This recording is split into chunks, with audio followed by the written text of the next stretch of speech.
Sports. We are Baltimore. We are Arizona.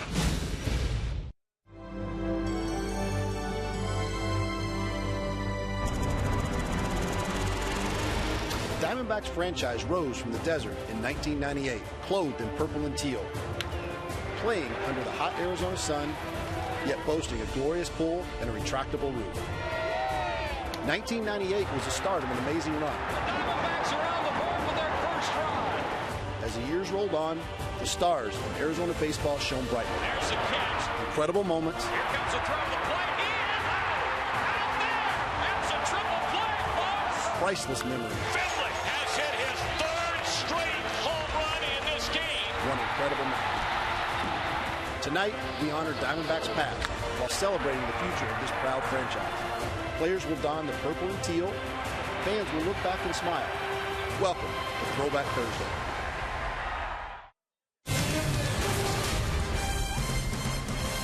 An important game here at Chase Field tonight. The Dodgers and Giants have already won today, so the D-backs on this Throwback Thursday needing a win to pull back the division lead and avoid their first ever four-game sweep at the hands of the St. Louis Cardinals.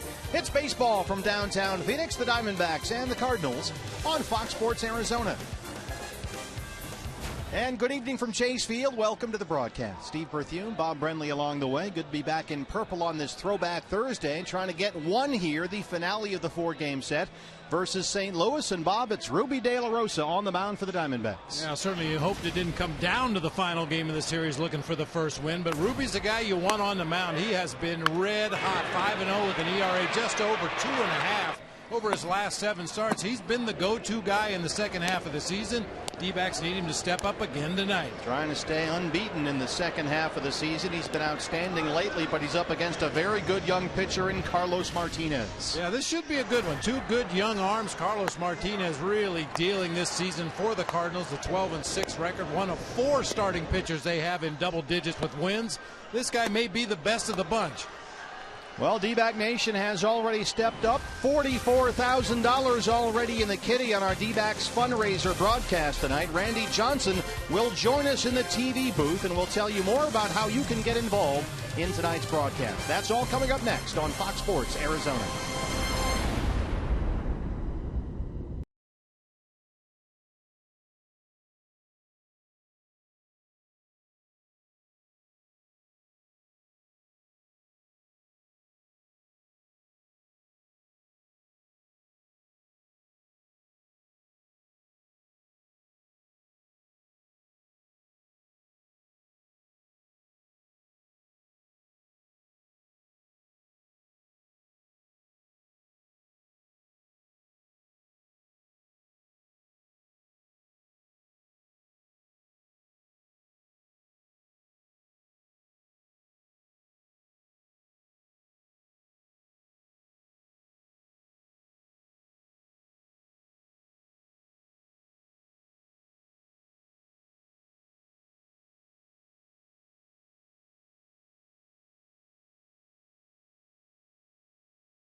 is brought to you in part by Cox Gigablast. How will you live the gig life? By Lone Butte Casino. You're in for more winning moments at Lone Butte Casino.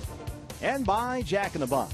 For a limited time, try the new Portobello Mushroom Buttery Jack with melted garlic herb butter. Welcome back to Chase Field, getting you ready for an exciting matchup out on the diamond between the Cardinals and Diamondbacks as they finish out this series. But first, it is an exciting night up here in the Call Center as the team engages in their broadcast fundraiser. It's a chance for you tonight to be a part of the Diamondbacks and give back to the community. Tonight only, it's the D-backs and Fox Sports Arizona's broadcast fundraiser. Donate $51 and receive an autographed mystery ball by a current player, or donate $151 and receive this limited edition Randy Johnson autographed Hall of Fame induction print, or $175 and receive the Randy Johnson print and an autographed mystery ball. Call 602-462-3899 or go online at dbacks.com/giveback. So jump on the phone right now because we've got a quick break coming your way before we bring you first pitch. It's Ruby Thursday as the D-backs try to get back in the win column and avoid the sweep in the season finale with the Cardinals. We'll be right back. Get those phones ringing.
Games off the NL West lead as we kick this one off on this throwback Thursday against the St. Louis Cardinals, who come in 36 games over 500 and leading the National League Central. Your Arizona Ford starter for the Diamondbacks is Ruby De La Rosa. He's coming off a win at Cincinnati in his previous start last Friday, unbeaten in 7 starts since the All-Star break. Put the tactics on, to keep my ball down and get ahead, try to my first pitch strike and see what I get there looking for me, and try to be patient with my pitches, try to keep it down. Well, Chip Hale says Ruby has become the guy on our staff right now that's become our horse, certainly over the second half of this year. The best stat Ruby has may be the one that's not listed here. The Diamondbacks, Bob, have won 6 of Ruby's 7 starts since the All-Star break. And unlike a lot of his cohorts in that rotation, Ruby recently has pitched strong at the beginning of ball games. Last time out against the Reds, he retired him in order in the first 2 innings, gave up a single hit in the third, a single hit in the fourth. So hopefully once again tonight, Ruby will be able to get his legs underneath him against this Cardinals offense. And we remind you fans on our D-backs broadcast fundraiser, 250 of the limited edition Randy Johnson autographed Hall of Fame prints have already been sold. So we urge you to get involved at our broadcast fundraiser tonight. The best way to do that is on the internet. Just go to the website dbacks.com/giveback. That's dbacks.com/giveback. And you can donate to this outstanding cause as we try and raise money for baseball and softball programs all over the great state of Arizona. Matt Carpenter, 259 and 19 homers, leads it off for St. Louis. A little different look to Mike Matheny's lineup tonight. Ruby behind 3-0. Well, this guy's a tough out. He's only 2 for 10 in the series, but he's got a home run into the camera well in center field Monday. And he gets a 4-pitch walk to open up the ball game. Well, Ruby not exactly keeping the ball down that time. Matt Carpenter is just a nightmare for an opposing pitcher as a leadoff hitter. We've seen it throughout this series. He'll take his walks, he'll take pitches until you throw him strikes. And when you do put the ball in the strike zone, he's put a pretty good pass on it in this series. Here's a young man that has really impressed this series. It's Tommy Pham, only 22 games with the Cardinals this year. But he's had a very good series, a lot of energy and life to his game, and so far Ruby has yet to throw a strike. So Wellington Castillo, who at times has been the Ruby whisperer this year, seems to calm him down when he gets off the tracks. We'll have a word. 5 pitches, all balls. Yeah, it's just hit the reset button. You know, off to a bad start here. You haven't been able to find the zone yet. But the ball's moving good. Just get it down in that zone. Let it work. Let your defense make some plays behind you here. Tommy Pham, 247 with a homer. 5 hits and 3 walks in the series so far. There's a strike. Good meeting. Very effective.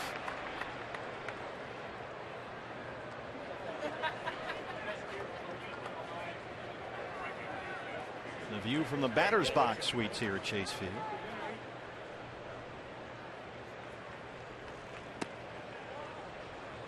Two and one.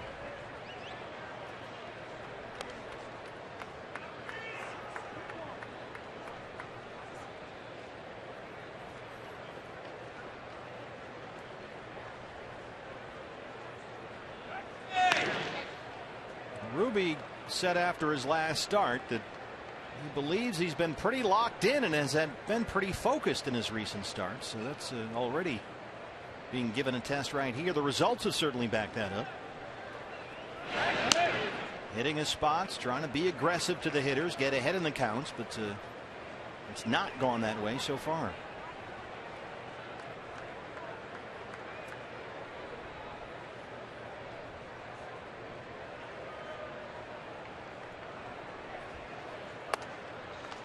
Having trouble throwing strikes. I may be worried a little too much about Matt Carpenter over there at first base. He's only stolen 3 bags this year. He's been caught 3 times. If you just make him stop over there, make sure he doesn't have one of those Paul Goldschmidt, A.J. Pollock walking leads at first base. If you just make him stop, he's probably not going to run.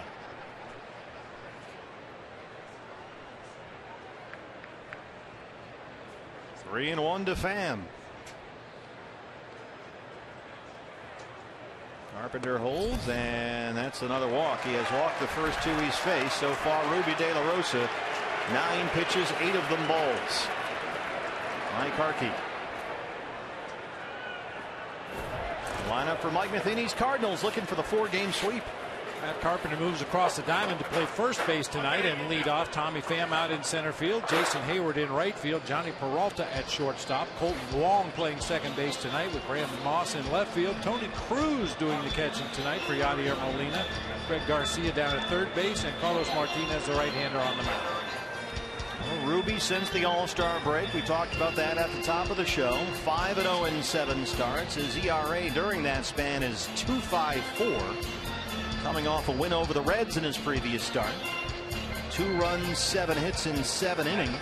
The number that you don't like from that start at Cincinnati last Friday, the lack of ground balls. He's at his best when he's keeping the ball on the ground. Only 8 ground balls last week against the Reds. Before you got to throw ground balls, you got to find the strike zone. 2 on, nobody out for Jason Hayward. 287 and 11 homers.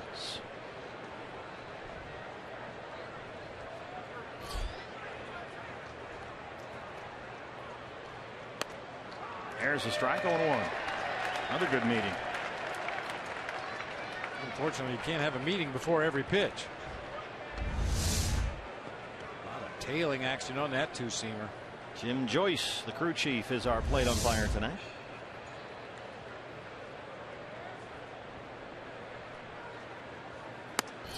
Missed inside at 95, 1-1.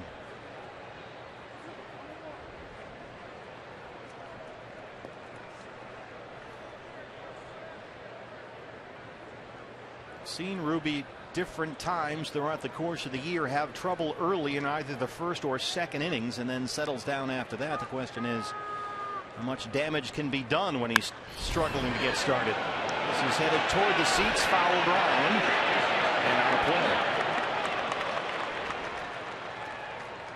Yeah, certainly your perception of an inning changes as it goes along. When he went out to take the mound to start the ball game facing Matt Carpenter, I'm sure his idea was put a 0 on the board, and that should still be his idea. But realistically, you put 2 guys on via the base on balls and then face the middle of this Cardinals lineup. You hope to come out of it with maybe only 1 run scored.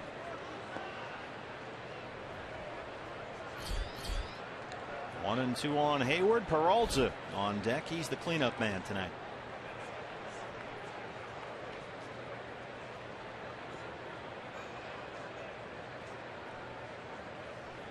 Got him. Big strikeout for Ruby. Reared back and blew it right by him. 1 down. Take a look at the Diamondbacks around Ruby De La Rosa, our mid-first bank starting defense. David Peralta in left, A.J. Pollock in center, Ender Inciarte in right across the outfield tonight with Jake Lamb and Chris Owings on the left side of the infield. Aaron Hill and Paul Goldschmidt, who hit a long home run last night. He'll be over at first. Wellington Castillo doing the catching for right-hander Ruby De La Rosa. The Goldie homer was on all the highlight reels last night and again early today. Here's Peralta. 0 for 4 last night. That snapped an 8-game hitting streak. He's at 284 with 16 home runs.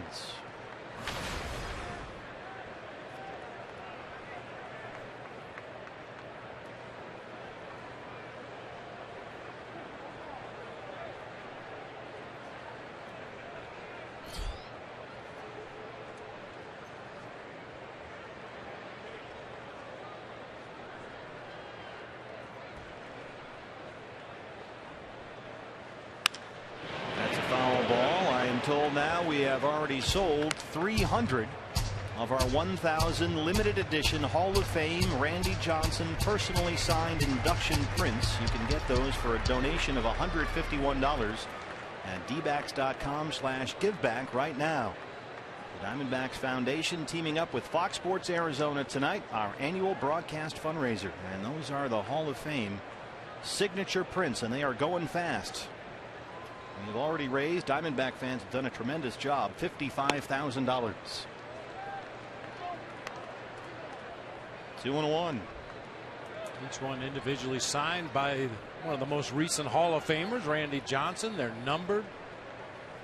They are official. And I'll tell you what, once the word gets out that they're available, they're going to go really fast. We only have 1,000.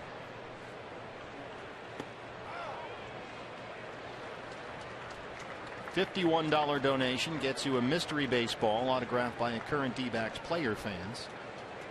A $151 donation gets you the autographed Randy Johnson Hall of Fame induction print. If you want, you can get both. $175 gets you the mystery signed baseball and the Randy Hall of Fame print.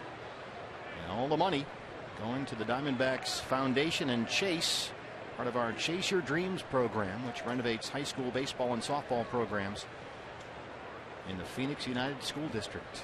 3-1 to Peralta.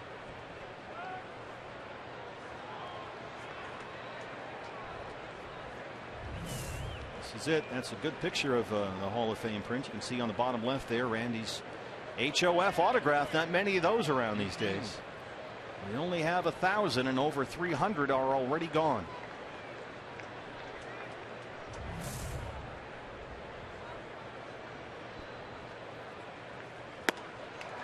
cut by Peralta.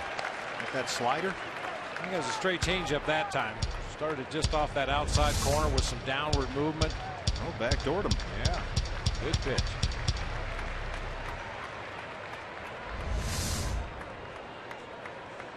Ruby only threw 2 of those changeups in his win last week at Cincinnati. It's a pitch that has been a plus pitch for him. One of his better pitches, in fact, but he went mostly fastball slider last time out. 3-2 pitch. Got him. Another big strikeout for Ruby. He's bouncing back nicely here. 2 down. He punches out Hayward and Peralta 3 and 4. Another changeup on the other side of the plate this time. Started it on the inside corner. Looked like it was going to be a strike and then just fell out of the zone. Peralta swung right over the top of it. And now your expectations go back to putting a 0 on the board. You got 2 quick outs with the punch outs right there. The runners hold their bases at first and second. Now you'd like to get out of this inning unscathed completely. Colton Wong.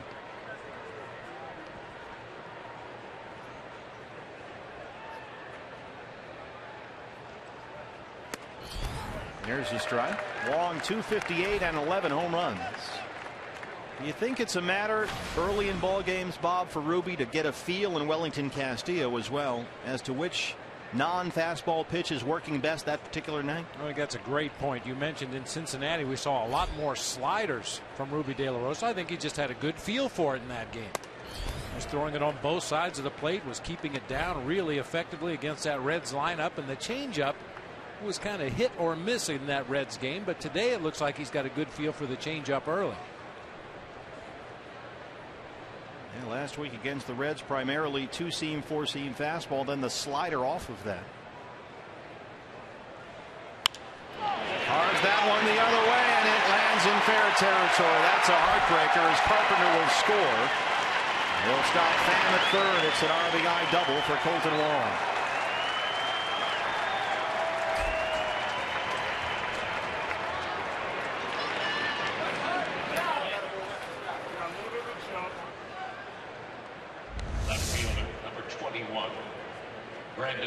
It's an inside pitch, and as you described it, carves it down that left field line for an RBI base hit just inside the foul line. Boy, it's just remarkable how often these Cardinals can come up with those big base hits with runners in scoring position, many times with 2 outs. Well, now we've got second and third 2 down, and the left hand hitting Brandon Moss up there with good power.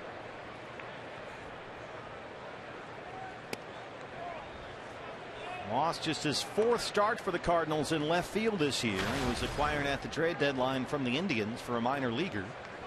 Those are his numbers with St. Louis in just 20 games. At the time of his trade, he was hitting .217 with 15 home runs in Cleveland. That's in there for a strike. 1-1. He was an all-star last year with the Oakland Athletics. A's are in here for 3 starting tomorrow.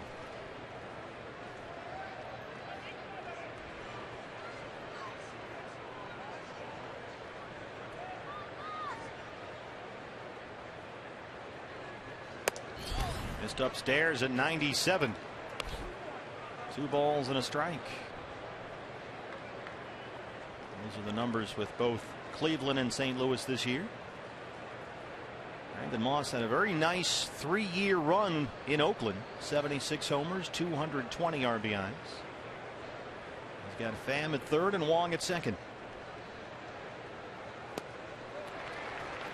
2-2.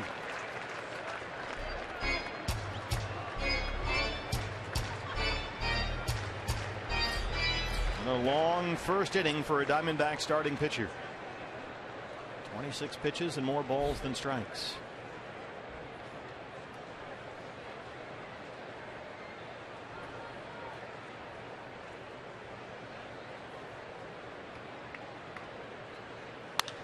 Under first, Goldie smothers it. What a play! And Ruby covers. They strand 2. America's first baseman saves 2 runs right there and keeps it a 1-0 ball game.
Arizona Ford starting pitcher for the Cardinals is Carlos Martinez, a 23-year-old right-hander. He worked out of the bullpen for the most part last year, but now a key part of this Cardinals rotation and a National League All-Star. Here's assistant hitting coach Mark Grace. He's going to sit around 95, something like that. When a guy's throwing that hard, Kate, it's tough to sit on off-speed pitches when a guy's throwing that hard. He does throw a good slider to the right-handers, and he throws a good changeup for the left-handers. So, like every Cardinal, man, they got a team full of really good pitchers. And this guy is one of the stars, 12-6, a 2.85 ERA. That puts him just outside the top 10 in the National League. And he throws gas, 12th in the league in strikeouts. You heard Gracie say he'll use more sliders against right-handed hitters, more changeups against the lefties. There's another guy just like Jaime Garcia earlier in the series. In his minor league career, he's voted to have the best curveball in the minor league system, and the same thing can be said for this guy, Carlos Martinez. Back in 2012, was voted the best curveball in the Cardinals minor league organization. He doesn't really throw one anymore. Ender Inciarte leads it off for the Diamondbacks, 295 and 4 homers. Ender had a pair of hits last night. He's got 4 hits in the series.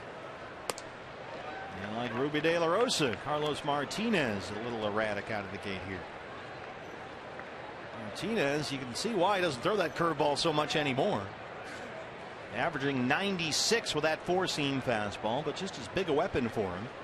That wicked sinking 2-seamer that comes in hard at 95. That's a lot of velocity, Bob, for a 2-seam fastball. Yeah, no kidding. Usually when you change the grip from the 4-seamer to the 2-seamer, you're going to lose 3, 4, 5 miles per hour, but you gain it in movement as Ender Inciarte takes a leadoff walk. Yeah, that's been actually a problem for him. Martinez throws that sinker so hard, it's a big strikeout pitch for him. The velocity, Yadier Molina often says, allows him to get aggressive out there with it, but oftentimes he'll throw it too hard for it to actually sink. Throw right through the break. A leadoff walk for Inciarte. Here's A.J. Pollock. 321, 4th in the National League in hitting, just behind Goldie. A.J. tied with Bryce Harper for the league lead in runs scored. If the Diamondbacks, like the Cardinals, can get a couple of free base runners here to start the ball game.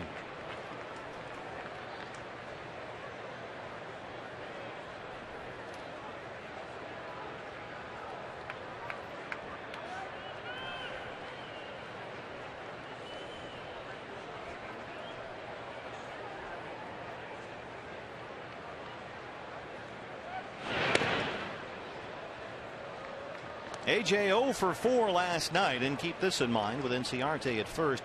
He hit into 2 double plays last night, something we rarely see. That snapped a 5-game hitting streak. I was kind of surprised to look at the stat sheet today and realize that A.J. has 17 double plays on the season, but a lot of them have been hard hit balls right at infielders. That's how you start a double play. Something hit hard right at a defender, and even with A.J.'s speed, tough to leg him out. Martinez starting to mirror De La Rosa here. So far he's thrown 6 pitches, 5 of them balls.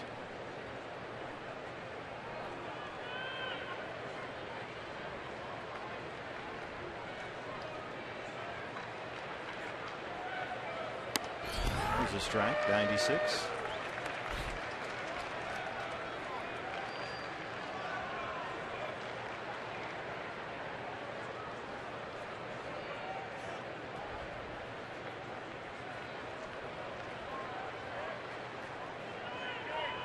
Hit and run count here if you want on 2-1.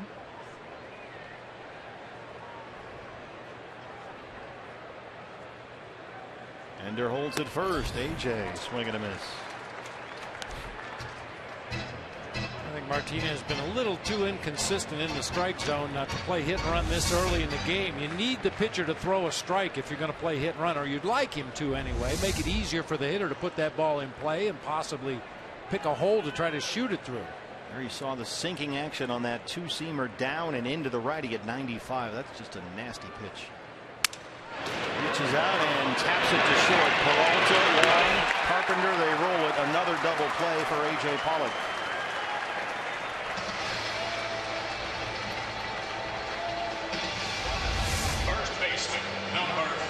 hit ball right at a defender once again. Johnny Peralta down to a knee to make sure he got that ball cleanly. Turns it into an easy double play, number 18 on the season for A.J. Pollock. So 2 down for Goldie. 331 and now 25 home runs. That first inning homer last night, one of the longest we've seen in this ballpark in recent years. Get a good look, fans. That man right there is the only Diamondback to set foot on third base in this series. Ouch. Oh, I'm sorry, in the last 2 games. Read the whole note. Jeez. I mean, on Tuesday he had a 4th inning double, advanced to third on a wild pitch, and scored on an Aaron Hill sacrifice fly. And then last night he briefly touched third base on his way to home after that bomb to left center. Off the girder. And this was it. StatCast measured this at 471 feet. Another service had it at 482. Off the girder to the left of the DVTV board in center field. A 92-mile-an-hour fastball from John Lackey right there. And it was something to see. Something to hear, too. That Goldie sound. It's been back more recently. Lineup for Chip Hale's D-backs tonight on this Throwback Thursday looks like this. Peter Inciarte leading off out in right field. A.J. Pollock in center. Paul Goldschmidt at first. David Peralta out in left field with Wellington Castillo catching. Jake Lamb at third. Aaron Hill at second. Chris Owings at short. And Ruby De La Rosa on. Another ground ball to Peralta. They get the leadoff walk, but they hit into their 9th double play in this series. Cardinals have a 1-0 lead.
In September, the D-backs take on the San Francisco Giants September 7th, 8th, and 9th, followed by a 3-game series versus the Los Angeles Dodgers on Saturday, September 12th. The first 10,000 fans 21 and older will get a D-backs beer stein courtesy of Budweiser. Visit dbacks.com. Bundesliga. Yeah, what he said.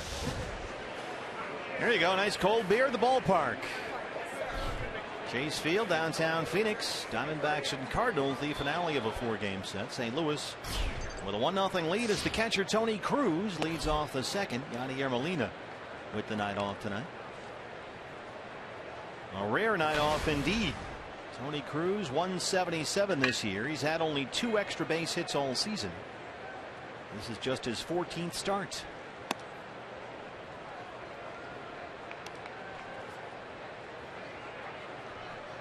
And as you might imagine, when you're the backup to Yadier Molina, you don't see a lot of playing time. He's appeared in only 31 games all year.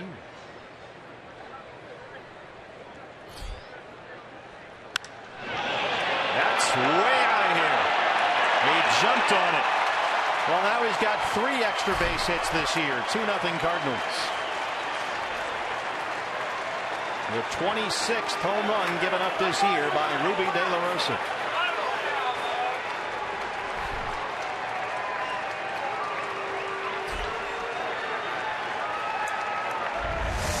You don't need any better illustration than a guy hitting his first home run of the season against you on a 2-0 count. You put any hitter in 2-0, 3-1 counts consistently, and they're going to take some very aggressive swings against you. And that time, Tony Cruz pulled a Wally Pipp on Yadier Molina.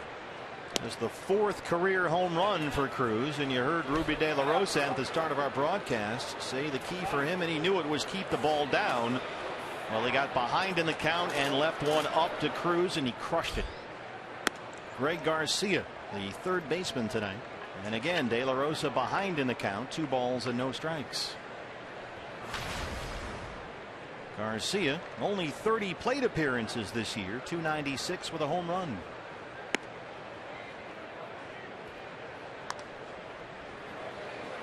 Still arriving here at Chase Field, a beautiful night in downtown Phoenix. That is a live picture.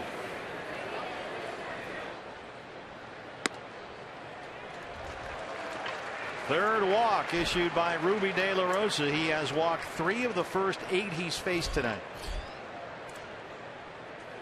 And nearly twice as many balls as strikes. Ruby doesn't want to hear from Welly right now. He wants a moment of reflection.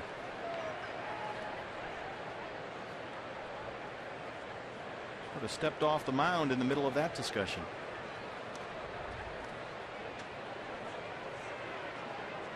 Two walks to lead off the ball game, one of which scored on the Wong RBI double. Now a homer and a walk to lead off the second. And here's the pitcher, Carlos Martinez.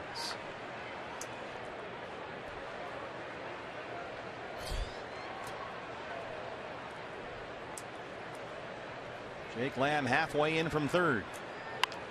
Once at first base side, Ruby's on it. Tries to get the lead runner, and he's in there. Garcia safe.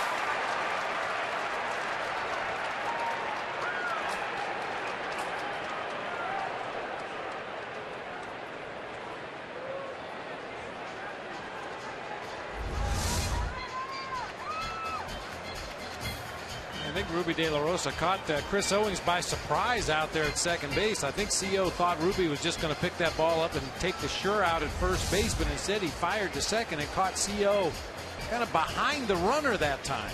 Diamondbacks are going to challenge the call, it looks like. Jim Joyce is coming over along with second base umpire Chad Fairchild, and the Diamondbacks will challenge the call. It's another replay review brought to you by Mix One. The safe call at second being challenged by the Diamondbacks. You know, ideally the shortstop, in this case Chris Owings, gets to the bag at second and stretches to the infield side like a first baseman would, reaching out for a throw. But that time he kind of got caught behind the bag, behind the runner. Replay, at least in my eyes, clearly showed they got him at second base, but look where Chris Owings is when he takes the throw. Right on the bag. Oh, he's out.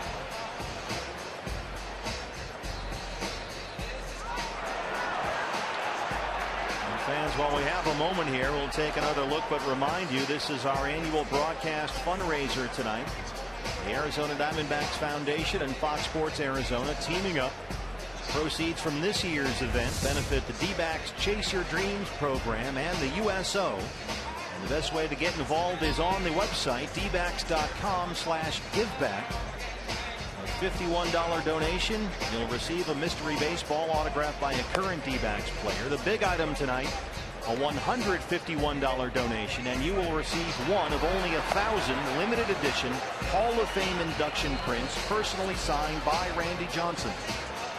For a $175 donation, you get both the mystery autograph ball and the autographed Randy Hall of Fame print. As the D-backs Foundation and Chase are teaming up for our Chase Your Dreams program, working with 10 high school baseball teams and 11 high school softball teams in the Phoenix United School District, providing badly needed support and equipment. A great program dedicated to revitalizing youth baseball and softball all over Arizona. And we urge you to get involved. We have sold more than 300 of the 1,000 Randy prints, so they are going quickly here. dbacks.com/giveback is the best way to make your donation. But we encourage all of D-Backs Nation to get involved. We've already raised more than $55,000 tonight to benefit high school softball and baseball all over our great state of Arizona. And some of those who have purchased that great photo of Randy Johnson, autographed, numbered, Charlotte from Tucson, Dennis from Cornville, one of my favorite places in the state. Good friend Joni bought one, Cheryl from Oregon, he's in on it, and Lisa from Albuquerque. So, like I said, they're going to go fast. Once the word gets out, you want to be in on this. Well, it's taken New York a long time to look at what, from our angle, seemed fairly definitive.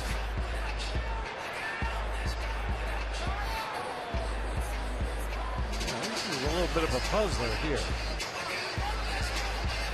And sometimes there's an obvious kind of a blind spot in the play where, well, he does have the ball, but we're not quite sure if the foot is there. And then the other angle, you see the foot, but you can't see the ball. But yeah, it looked like this one was pretty clear. Yeah. Greg Garcia, who walked after Cruz homered to lead off the inning. Looked like they got him in time to get the force at second on the Martinez bunt attempt, but New York is taking its sweet time on this one. And Ruby really scuffling right now. He could use a break. 35 pitches, only 14 strikes.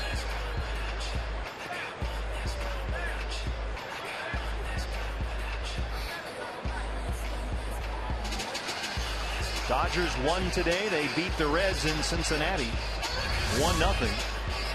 Giants beat up on the Cubs in San Francisco. So right now the D-backs sitting 8 games off the pace in the NL West. Maybe the question is, did Chris Owings have his foot on the bag when he had the ball in the glove? He kind of swiped that right foot across the back of the bag out there at second base. You saw Chad Fairchild signaling that Owings may have come off the bag.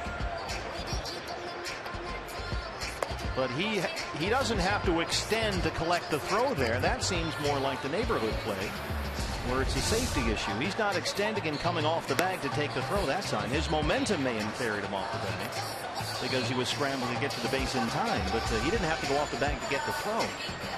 And I'll reiterate what I said initially. I think Chris Owings was caught by surprise. Yeah. I don't think he was expecting the throw to go to second base. And when it was, he got caught in a bad position. It looked like he ended up making a good play, but certainly would have eliminated all doubt had he been able to get a foot on the inside of second base and stretch toward the throw. He is safe at second. Diamondbacks lose the challenge. All on the field stands, which means there was not enough clear and convincing evidence to overturn the call. It is not confirmed. It does, however, stand. And so Garcia is safe at second. Martinez at first. And let's take a look at our updated replay review standings, brought to you by Mix One. A sacrifice and a fielder's choice. 2 on, nobody out for the leadoff man, Matt Carpenter, who walked and scored his first time up.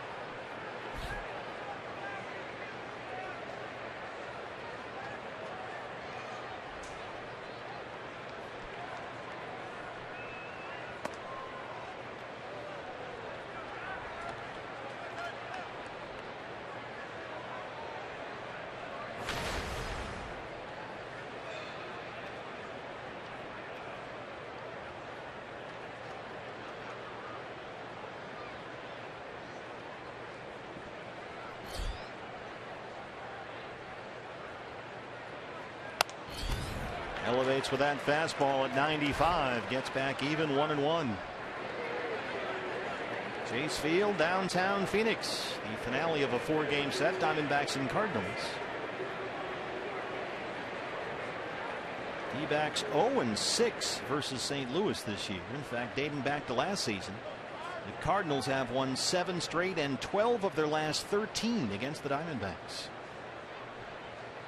And have never swept a 4-game series here at Chase Field. 1-2 now. Go up there one more time. Carpenter has swung through 2 95-plus fastballs up there above the belt, having a hard time catching up to that particular pitch. I'd throw it up there one more time.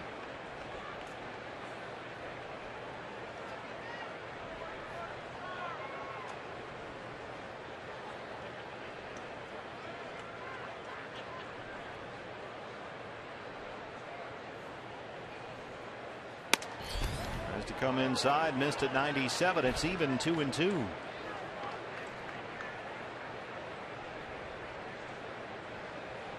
Carpenter put together a 10-game hitting streak earlier this month. He was on a nice roll for a while, but since that hit streak was snapped, he's 5 for his last 39.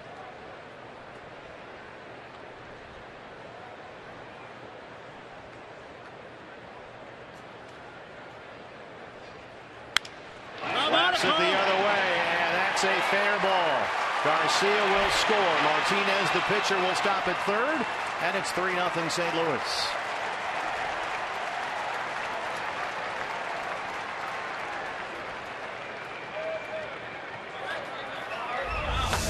Very similar to the Colton Wong RBI base hit back in that first inning. Just waited, let the ball get deep in the hitting zone, then flipped it down that left field line for extra bases. RBI double for Carpenter, his 30th double of the year. Chip Hale. Time for a pep talk. Still second and third, nobody out. Bullpen quiet for the Diamondbacks. And keep in mind the Cardinals' record this year when they score at least 3 runs is 71-19. When they get a lead, they don't usually give it up.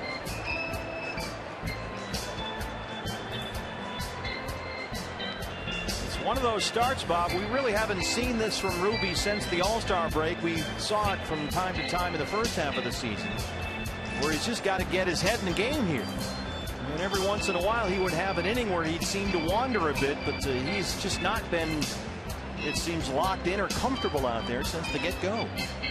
He looks a little shocked by what he heard from his skipper right there as well. It can be frustrating with any pitcher, but a guy like Ruby De La Rosa, you look at his stuff.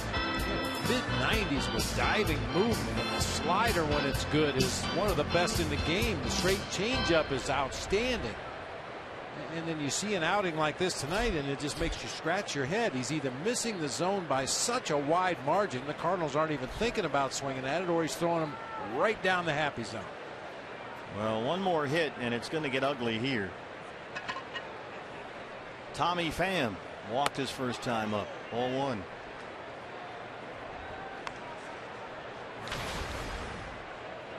Starting to feel like the other night when St. Louis had that 4-run first against Robbie Ray. They went on to win that one 9-1. Going to figure out a way to stop the bleeding and do it right here.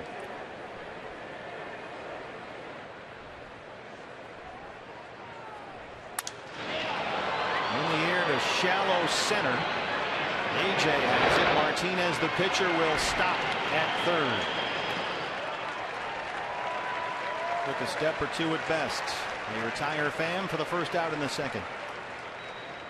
Take a look at our Valley Honda keys to the ball game tonight. 1 is the loneliest number, in the words of Three Dog Night. Diamondbacks scored 1 last night in a 3-1 loss. They had 1 on Tuesday night in a 9-1 loss. So get a crooked number up there tonight.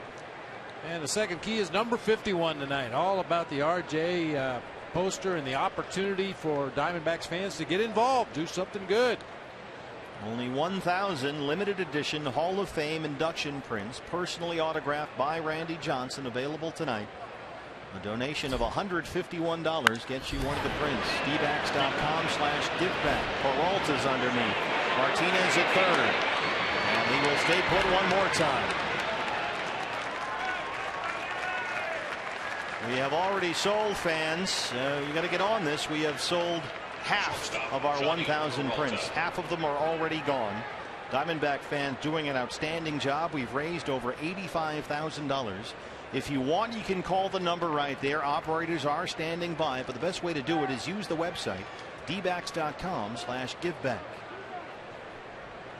Ruby, 2 shallow fly balls. That has done the trick. He's just got to get Peralta here and strand those runners at second and third.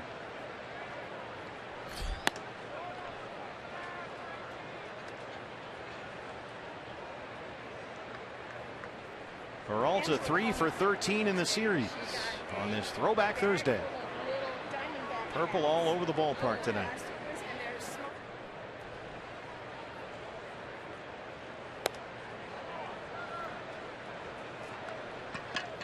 He's behind Peralta 2-0.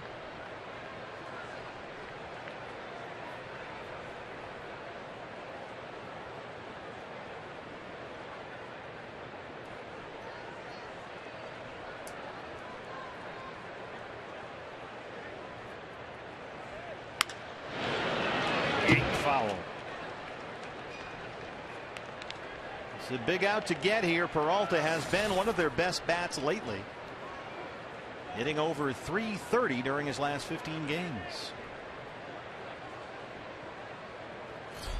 Olsen Wong an RBI double in the first. He would be next. Martinez, the pitcher, is at third. Carpenter at second. Missed away, 3-1.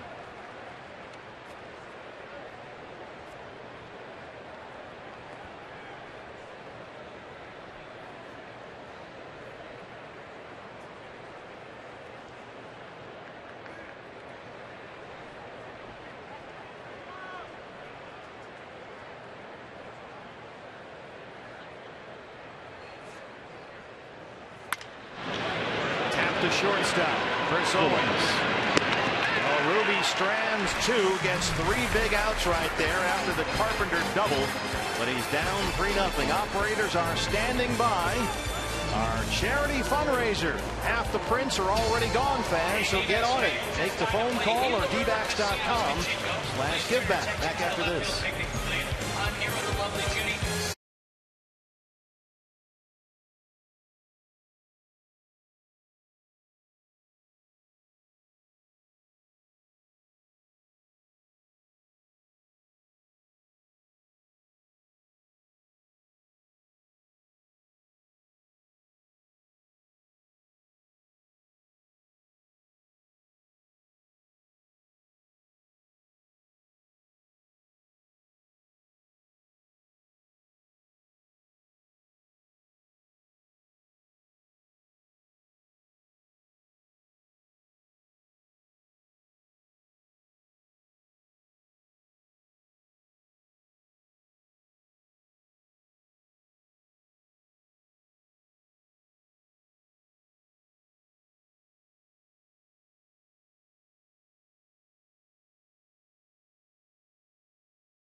In the 9th inning last night, as David Peralta's foul ball at the plate bounced right back in his face. It knocked his helmet off and certainly caught the outfielder by surprise. David told me immediately he thought he broke his nose. The pain was so great, but fortunately, he explained, it actually hit him on the bottom of the nose versus the bone at the bridge. But because it hit him in the nostrils, he told me he had some concerns over his ability to smell, but he tested everything out after the game. All was good. But hey, if you've ever been in a clubhouse after a game, not being able to smell, really not a bad thing. How's your smelling? Kate brings up a very good point right there. Ooh. David in there to lead off the second at 303 and 13 homers, and he's had a big series, 6 for 10, all singles, including that 4-hit game here Monday.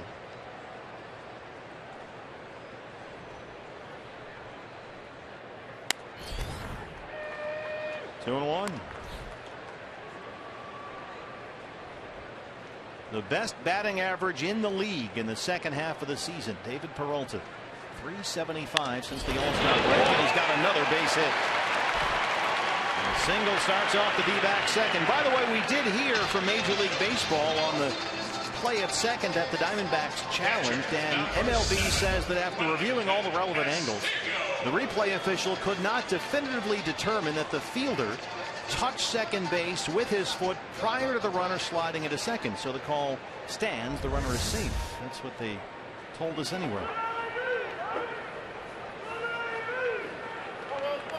Chip during the inning break there was getting a further explanation from Jim Joyce behind the plate, the crew chief, because it looks like the video said D-backs had a pretty good case there. Wellington Castillo.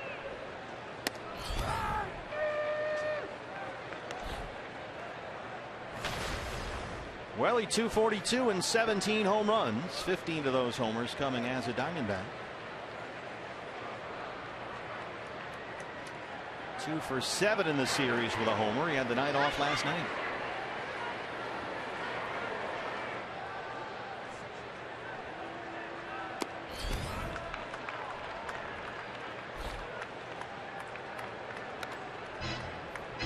Don't forget, fans, the Arizona Diamondbacks Foundation and Fox Sports Arizona teaming up tonight, our annual broadcast fundraiser, which since 2001 has raised more than $1.5 million. The proceeds from this year's event benefiting the D-backs Chase Your Dreams program and the USO. You can call the number or go to dbacks.com/giveback. Castillo drops it into left, a base hit. Good start here in the Diamondbacks second.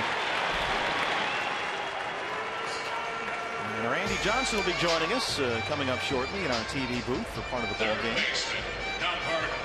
Take a look at the Cardinals around Carlos Martinez, our mid-first bank starting defense for St. Louis. An outfielder Brandon Moss in left, Tommy Pham in center, Jason Hayward over in right field, Greg Garcia at third base, Johnny Peralta at short, Colton Wong at second. Matt Carpenter moves over to first base tonight with Tony Cruz spelling Yadier Molina behind the plate and Carlos Martinez, the right-hander, on the mound. 2 on, no outs for Jake Lamb.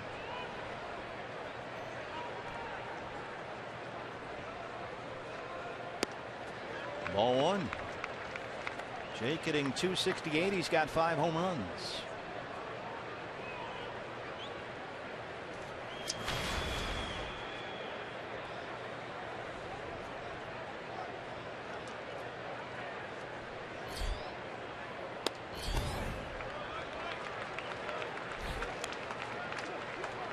Martinez, much like Ruby De La Rosa, has not been terribly effective tonight. So far he's thrown more balls than strikes. The difference for Martinez has been he's got that double play ball to get 2 quick outs in the first after walking Inciarte to lead off the ball game.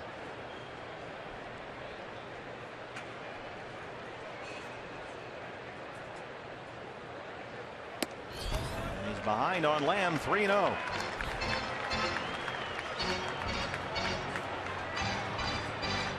Jake with 1 base hit. He's walked 3 times in the series. Aaron Hill on deck.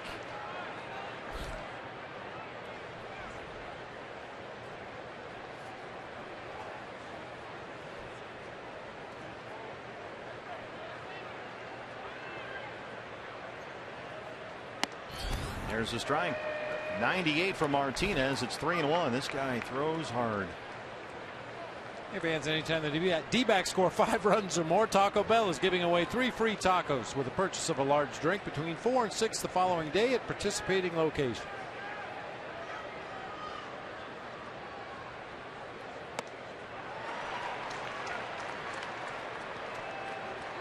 Full count, 3-2.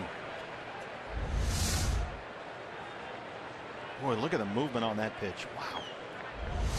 Really remarkable when you throw that hard, mid-90s, and still get that kind of sinking, tailing action on your 2-seam fastball. A shot into center.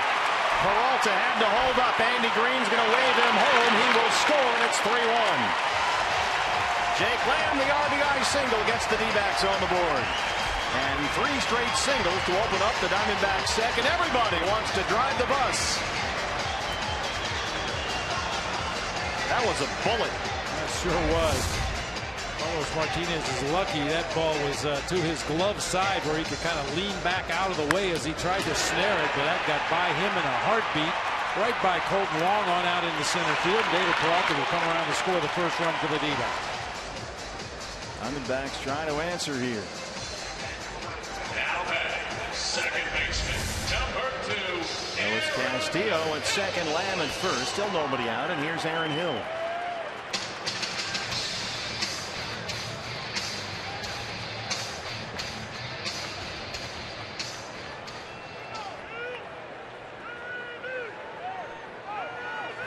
Aaron, 229 and 5 home runs.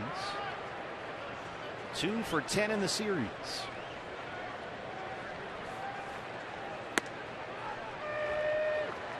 Fastball's in there at 96. It's 0-1.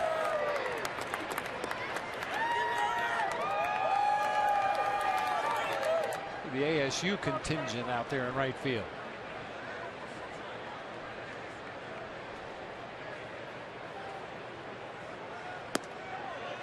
One and one. He did not go. Ray Gibson down at first. Aaron, you know, he's really been productive lately. Last 16 games, he's hitting .320 with 7 RBIs, and Chip Hale keeps finding spots to get that bat in there, and it keeps paying off. Especially against hard throwers, guys that like their fastball mid to upper 90s. Those are the guys where Aaron Hill usually finds himself in the lineup. And then he drops a slider. Yeah.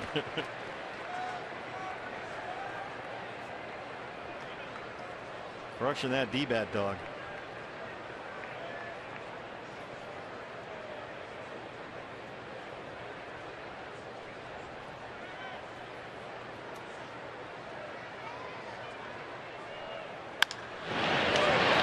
Peralta. They can't turn 2. They get the force on Lamb. Castillo's in at third.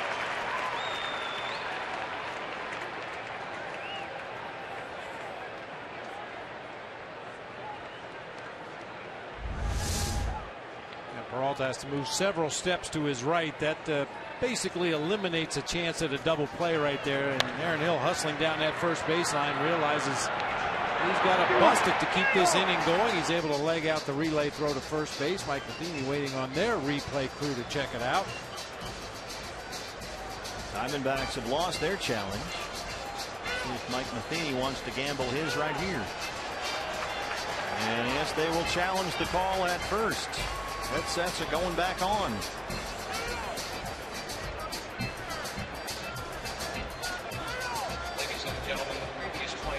It's another replay review brought to you by Mix One. They will challenge the safe call at first. And while we take a look, we'll remind you once again, this is our Diamondbacks Foundation Fox Sports Arizona broadcast fundraiser. Here's a look. Remember, it's a catch when the ball is in the back of the mitt, in the pocket. Beat it very close, but I thought we had it out at second base on the other one, so I'll reserve judgment. A $51 donation tonight, fans, and you'll receive a mystery baseball autographed by a current D-back player. Our chief item tonight for a $151 donation, one of the 1,000 limited edition Hall of Fame induction prints personally signed by Randy Johnson. More than half of them, fans, are already gone. So you have to act fast. You can call the number or go to dbacks.com/giveback. The website is your best play there, dbacks.com/giveback. If you want the baseball and the prints, you can get those for a $175 donation. He is safe at first, so both teams have lost their challenge. And it's only the bottom of the second inning. Call on the field is confirmed. And that's another replay review brought to you by Mix One. So the Diamondbacks have runners in the corners now for Chris Owings. Ronald Darnell from Mesa, Martha from Tucson, Rosemary from Tucson, and Jeremy from Iowa, along with Mark Harmon from Phoenix. All bought some mystery balls. We do appreciate that. So Wellington Castillo at third, Aaron Hill at first. One out for Chris Owings. CO 234 and 4 homers. He is hitless in the series, 0 for 8 with 4 strikeouts. Good chance to get off the schneid right here. Cruz gets out and blocks that one. Keeps Castillo at third.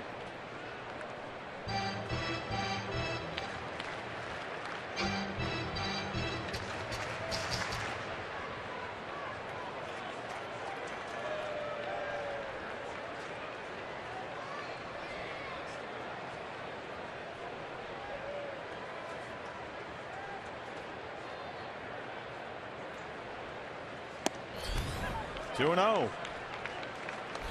De La Rosa, the pitcher, is on deck.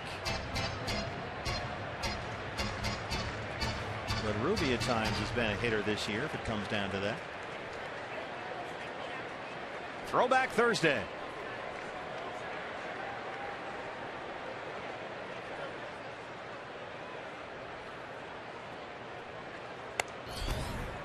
'96 misses up, and CO's ahead 3-0.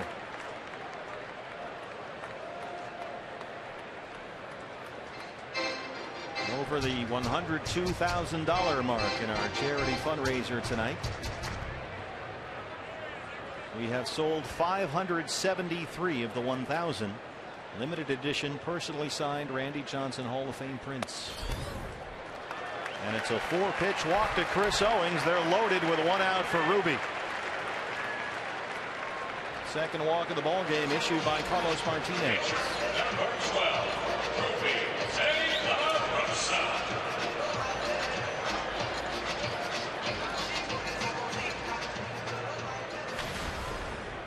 Ruby does have 6 hits this year.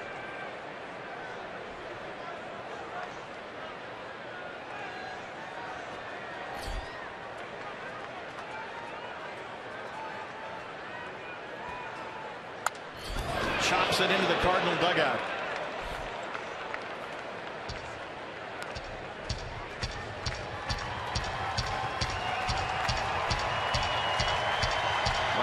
Castillo is the runner at third. Aaron Hill's at second, and Chris Owings is at first.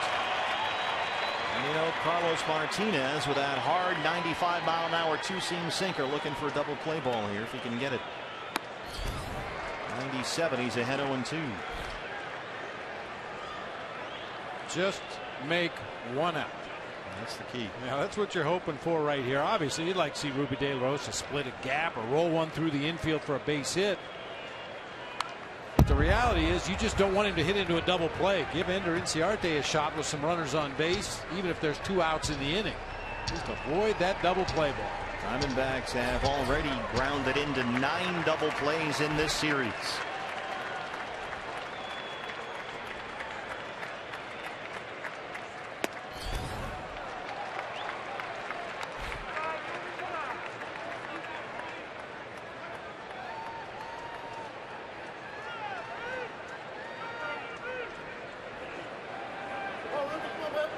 Trying to keep pace with the Dodgers and Giants in the NL West. LA won at Cincinnati 1-0.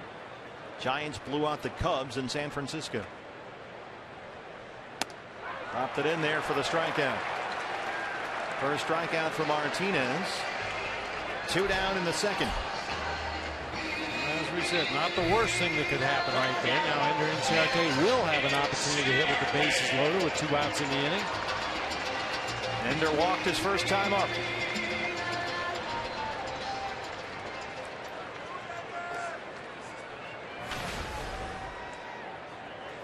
Garcia, the third baseman, has his toes on the grass down there.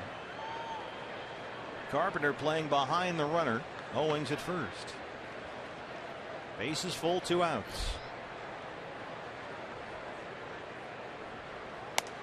Ball 1. Diamondbacks in this series 0 for 4 with the bases loaded.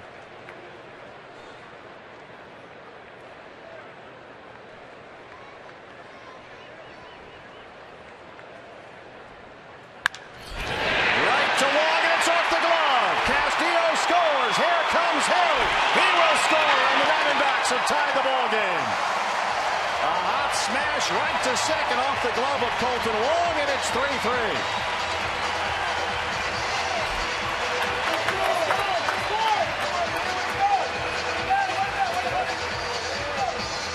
A A single and 2 RBIs for Ender. He's now hit safely in 6 straight. Right on the button. A one hopper right at the feet of Colton Wong, who tries to play it off to his left side. It gets underneath his glove into right field. And that 2-out rally comes to fruition there.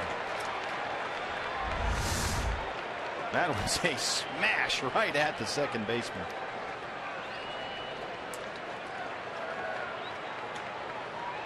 So the Diamondbacks have Owings at third, Inciarte at first, still just 2 outs, and here's A.J. Pollock.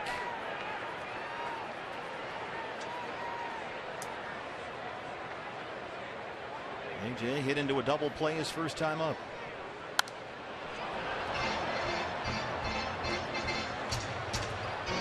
Cardinals 1 in the first, 2 in the second. Diamondbacks have answered with 3 and a home run. A.J. a slow series, just 3 for 14.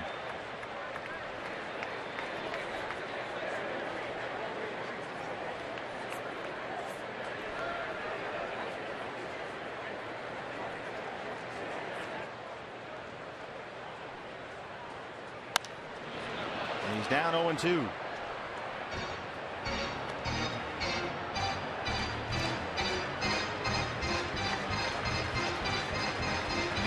Hitting .373 since the All-Star break. That's 3rd best in the National League, behind David Peralta and Joey Votto.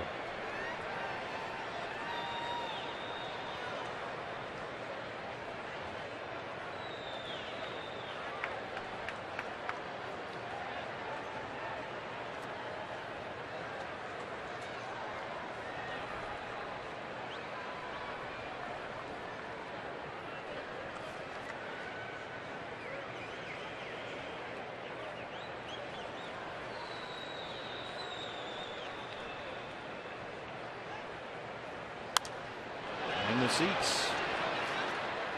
Take a look at our lows. Never stop improving.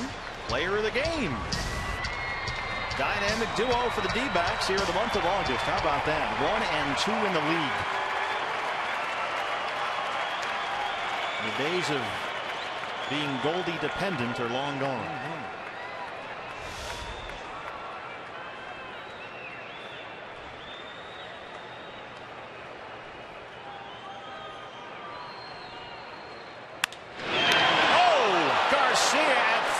Snares it and saves a run.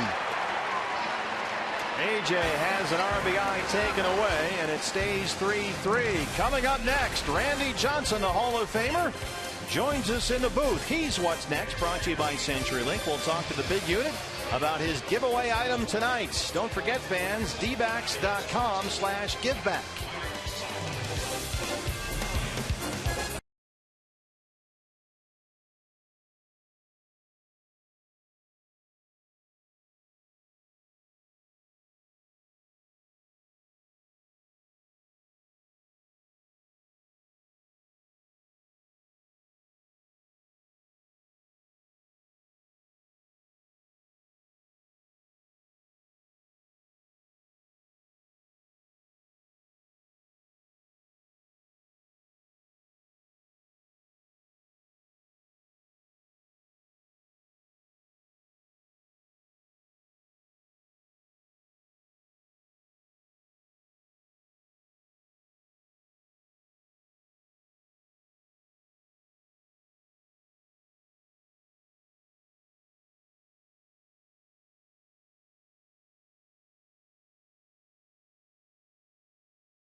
Hall of Famer Randy Johnson, who is worldwide. You just came back from Japan. You've got a European trip coming up next, and you found time to join us been a here little tonight. pleasure, yeah.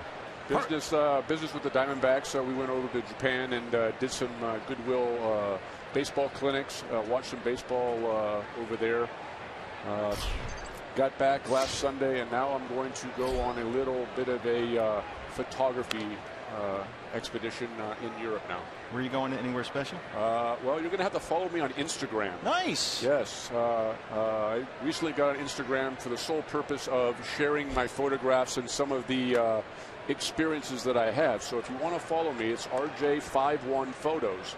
And what people have seen so far up to this point is my induction into the Hall of Fame through pictures and some of some random things here and there. No, you're good. Colton Wong grounds out. Open up the third. A few random pictures here and there on the road with Rush as I was photographing them when they were on tour. And then most recently, our trip over to Japan. Doing some baseball clinics for Little League kids over there. And then also some sightseeing and little things like that. But everything is based through no words, but just all pictures. Yeah. Instagram, I'm on there. It's a great service, a great place to store your photos, and people can see them. Exactly. Well, I think that's really what photography is all about, sharing my photographs. And I think behind the scenes is kind of interesting as well. So I want to get into the print, and we have time to talk about that. But while you mentioned Japan, what was that like for you? Because you probably noticed you're a little taller than most people over there. You know what? Did that come up at all? We were doing a group interview. And this is one of my shots that I posted on Instagram right here. But we were doing an interview, and outside of the building that we went into, I saw a advertisement in the window for Big and Tall. So I had to go in there. I mean, I had to go see what Big and Tall was. Did you find anything in relation that fit? to Japanese people? Sure. And I went in there, and first of all, the fashion is not quite what I would be wearing proudly anywhere. But more importantly, if I would have lost my suitcase, I just would have been out of luck. And I mean that no disrespect. I love Japan. It's the one place that I've traveled probably 10 or 11 times. And wow, that often, huh? I just really enjoy it. Yeah, it's a wonderful place. And I stayed actually 2 days longer than Derek Hall and Gonzo and Tony La Russa. They had left on Friday. I stayed until Sunday, and I had my camera, and I had a couple of things set up to do some photography things there. So there's Brandon Moss, the Cardinal left fielder, with a full count 3-2. In the course of the clinics that you had for the kids over there in Japan, did you happen to find any 6'10" lefties? No. I don't think there was anybody on the island in Japan other than myself that was 6'10". But it was very. Like I said, I've traveled to Japan on numerous occasions. And the first place that we went when we flew into Japan, we hopped on another plane when we landed in Tokyo, and then we went to Hiroshima, because it can be pronounced two different ways. And we went to the Peace Museum there, which was really enlightening because it's the 70th anniversary, if you will, for the atom bomb.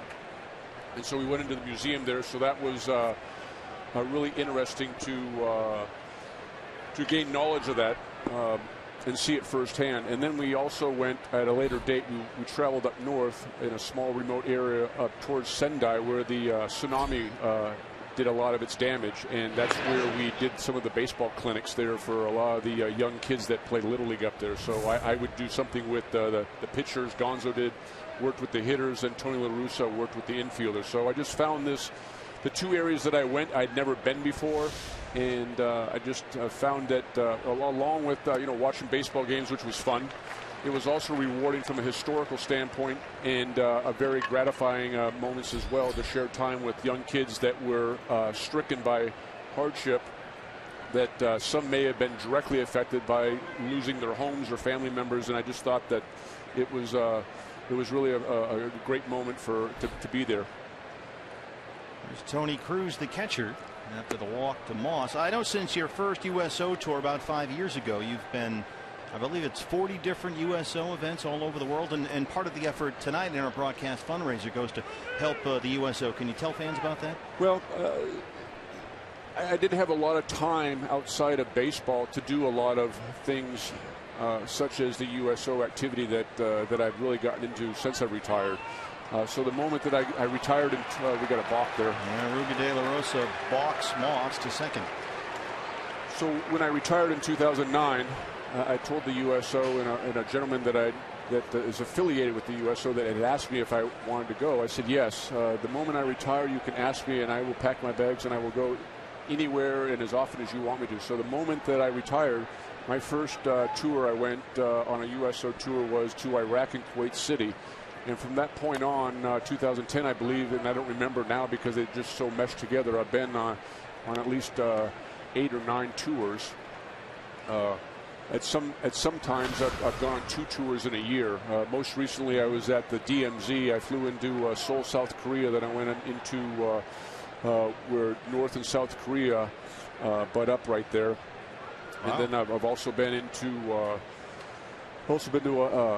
Afghanistan and Cuba, Guantanamo Bay, and just some really moving places where our young men and women in service are active. There's some great shots here. But it's one of the most rewarding things that's the DMZ right there. That's called the Bridge of No Return. And jokingly, and you don't joke too much when you're on these tours, especially when you're at the border of North Korea, but jokingly, the Marines there, I said, what would happen if I walked over that bridge? And it's just a vast wasteland. Beyond that bridge, there was a canal, a gully. And I said, what would happen if I just, seemingly walked from strolled into North Korea? Yeah, exactly. And they said, well, first of all, we're being watched right now from these towers, and they're probably hearing what we're saying right now. And if you got beyond and you didn't blow up from a landmine, you would probably be quickly apprehended. Depending, this is the bridge right there. You could, be shot. Obviously, you're going to be captured, but depending upon the mood of that soldier that captures you, all depends on what's going to happen to you. So I've gone to some much more laid-back areas where it's much more family-oriented, like in Okinawa. Mm-hmm. And then I've gone to some real hostile areas where I was in... a little pop-up to shallow right field, but Aaron Hill collects for the second. And then I've been on a Joint Chief of Staff tour, which is the biggest USO tour I've gone on, and that was for 10 days, and we went to about 4 different locations. We flew out of Virginia. You and the Joint Chiefs? Yes, I flew. His name was Admiral James Winnefeld. He's a 4-star general. He was the commanding officer of the USS Enterprise when it was still active. And it was still active when I went, so we actually flew on a COD plane and landed on the USS Enterprise, which I found, which was an unbelievable experience. And then he actually re-enlisted some soldiers on the USS Enterprise, and that was extremely exciting. Then we got on a C-4, and we flew into Afghanistan. And now we're amongst the men and women that serve our country that are actively on duty and in a hostile area. Mm-hmm. And that is, they're on alert all the time, and you get goosebumps there more so than, say, Okinawa, where it's family-oriented. First of all, the USO will not bring people that are coming to visit the men and women that are serving our country in hostile areas. I mean, you can never predict anything, but if there's activity going on there, they're not going to bring you in there. And it's just it's life-changing when you see these young men and women that are serving our country, and they're not much older than my oldest child. So all you can do is obviously say how much you appreciate it, and they're not drafted. These people want to do this, and that's the thing that I just am so honored that we have men and women that are willing to do this and put their lives on the line. Well, the money we've raised tonight, and I'm told it's now over $126,000, so we've already, Diamondback fans, surpassed our total from last year, goes to benefit the USO and all the great work that they do along with Randy Johnson and the D-backs Chase Your Dreams program. As that's the final out of the inning. Now we are running out of these prints, fans. We've only got 300 left, so hurry up. dbacks.com/giveback. We'll talk to Randy about these limited edition prints. They're going fast. Only 300 left. Back after this.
3-3 ball game. Cardinals and Diamondbacks as Goldie leads off the third for Arizona. As the Diamondbacks Foundation teams up with Fox Sports Arizona tonight. Fans, our annual broadcast fundraiser, which has raised more than $1.5 million since we started back in 2001. We're over $126,000 already tonight.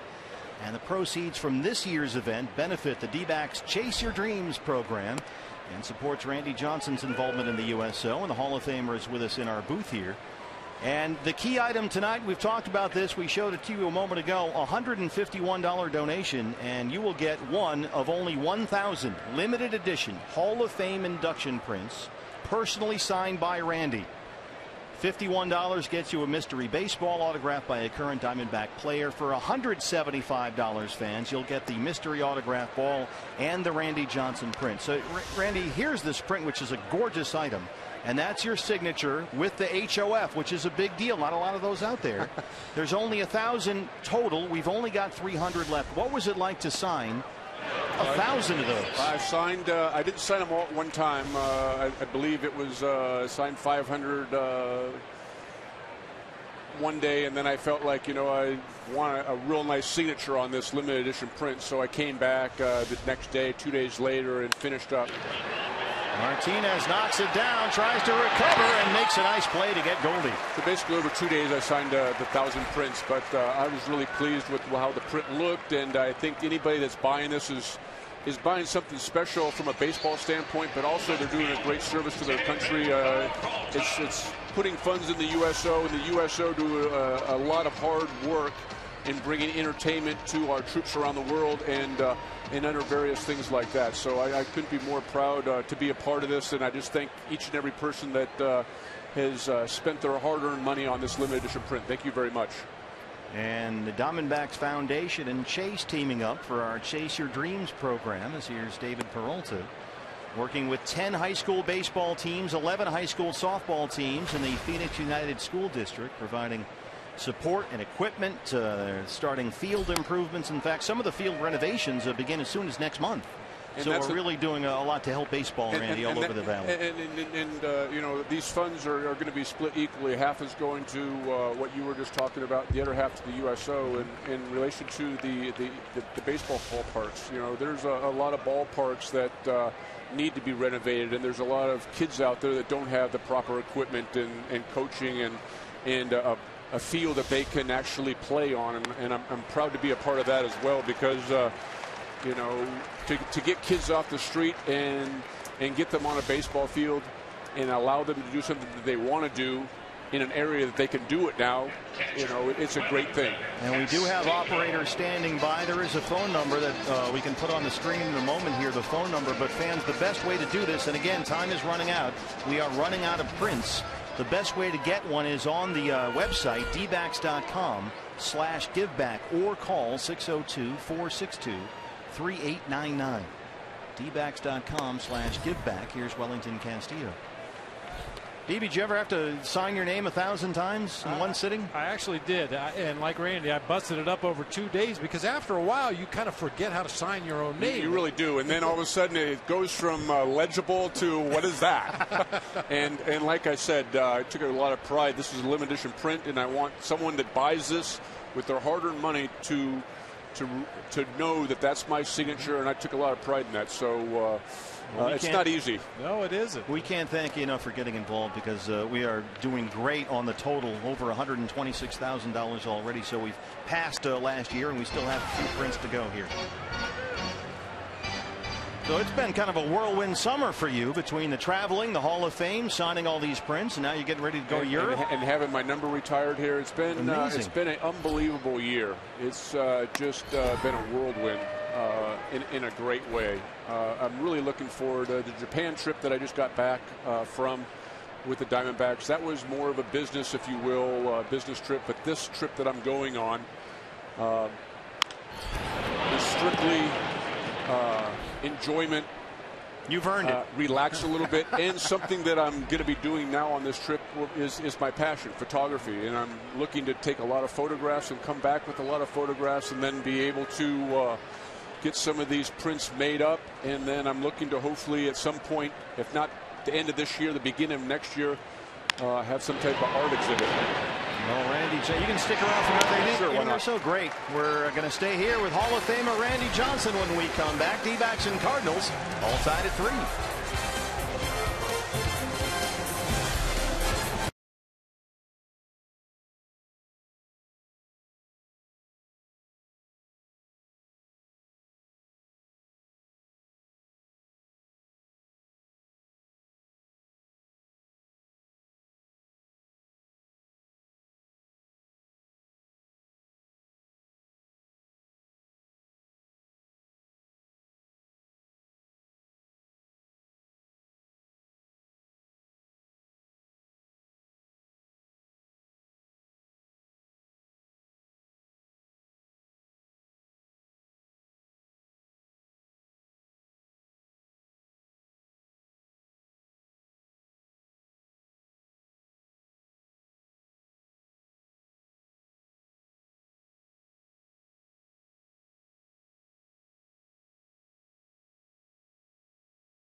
Honda dealers.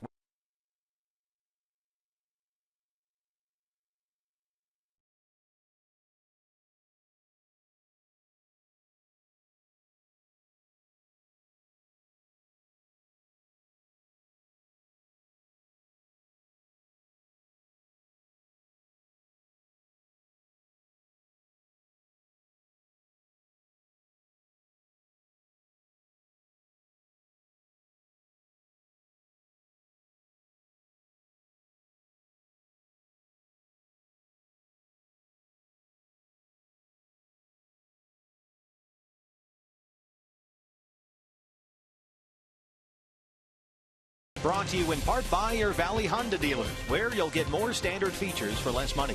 CenturyLink, your link to what's next. And by Mix One, great taste, no face, available at local retailers.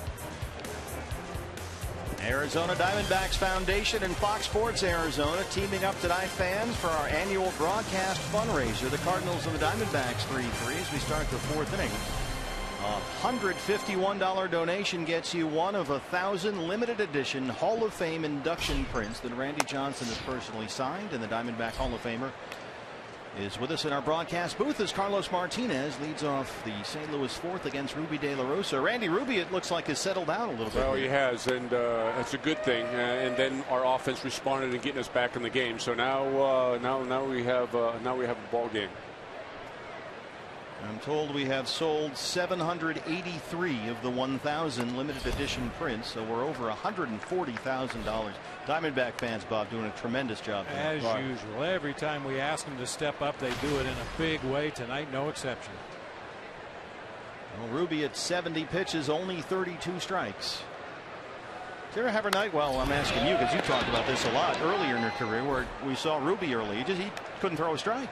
Well, and it was the same thing with Robbie Ray a couple nights ago, where he had 40 pitches after the first inning, and even if you're effective after that first inning, it's only going to get you maybe the 5th or 6th inning, and then you got to go into your bullpen, and that's the one thing that it's the big thing. You got to throw strikes. You can't be walking guys, and you got to keep your team in the ball game, and the first 2 or 3 pitchers in the rotation got to alleviate being able to have the ability to go deep in the games to take pressure off the bullpen. You can't have your bullpen out there every night. Yeah, the bullpen's a little gassed right now. But that will come with time. These starting pitchers will realize that they're all young. They'll all realize that the task at hand is to go a little bit deeper, and it's a learning process, and I was right there with all of them. Goldie backs him up. Ruby covers, one away. I know you had a chance to work with a lot of the Diamondback minor leaguers a bit this spring and a little bit in parts over the course of the summer, but then, as we discussed earlier, you got pretty busy. Well, yeah, absolutely. I didn't do as much as I would have liked to have, for the reason being that it's been a whirlwind year with my travel, and then the Hall of Fame, and that was a lot of preparation, getting that taken care of, and then the number retirement, and then going to Japan. But it is my hopes that if I come back in the same capacity next year, that I will have more time to travel and see more of the younger kids. I went to Reno and and had a nice conversation with Robbie Ray when he was at the AAA level in Reno. And then I went into Mobile, Alabama, and got to see some of our younger prospects there. I was there for about 4 days, but that's really where I feel I can benefit, if at all, would be in the minor leagues, talking to the young kids. I remember Robbie had mentioned at one point the conversation that you had with him. I think when he was at Reno, and he said a couple of things that you had told him really stood out to him. Well, I mean, like right now, what he's going through, after his last start, you look at the numbers, and everybody will look at the wins and losses. I believe he's got 10 losses. That's not indicative of how well he's pitching. He's got an ERA that's under 4, and anywhere else throughout the league, he's probably 3 or 4 games over 500. So it's another situation that I was in early in my Seattle days. Had a very respectable ERA at the time, but if you're playing on a team that's lingering at 500 or below 500, well, you probably and you have an ERA that's very respectable, you're probably not getting a lot of runs scored for you, and you're taking a beating out there. But that's also a learning process as well. Matt Carpenter. So if I had one thing to say to Robbie, I would say you're not the only pitcher that's 4-10 with a very respectable ERA. You got to hang in there. This game is a grind. As a pitcher, as a hitter, you're going to go through your hitless streaks, but as a pitcher, I lost 7 games in a row. That's a month and a half. Yeah. That grinds on you. You go out and pitch once every 5 days. That was over a month and a half that I didn't win a ball game, and you're pitching good ball games, but it is what it is. And then all of a sudden you mix in a bad game, and then just everything kind of looks like it's all the same. The fact of the matter is you're losing games and you don't feel good about it, but you got to learn from that. And these young pitchers, they're going to go through hardship like that. You got to learn from that. You got to get tough, and it doesn't matter if you're a 10-year veteran or got 3 years under your belt. It doesn't. Wins and losses don't pick on how much time you got. You could be a 15-year veteran and you could still go through a 5 to 7 game losing streak. He strikes out Matt Carpenter. Fans, I want to caution you, we are now under 100 left. We've only got fewer than 100 of the limited edition Randy Prince, the Hall of Fame induction print. So act now. dbacks.com/giveback. We're down to our final 100. Robbie had said the thing that stuck with him that you told him in your conversation in Reno was go out there every game like it's your last day. Is that something that you would tell any young pitcher? It's something that I addressed. Chip asked me when I came to spring training. He asked me to address. Third out here. Got a quick inning right there. Back with Randy Johnson in just a moment. 3-3 in the 4th.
Arizona is brought to you in part by Card Power from Arizona Federal Credit Union.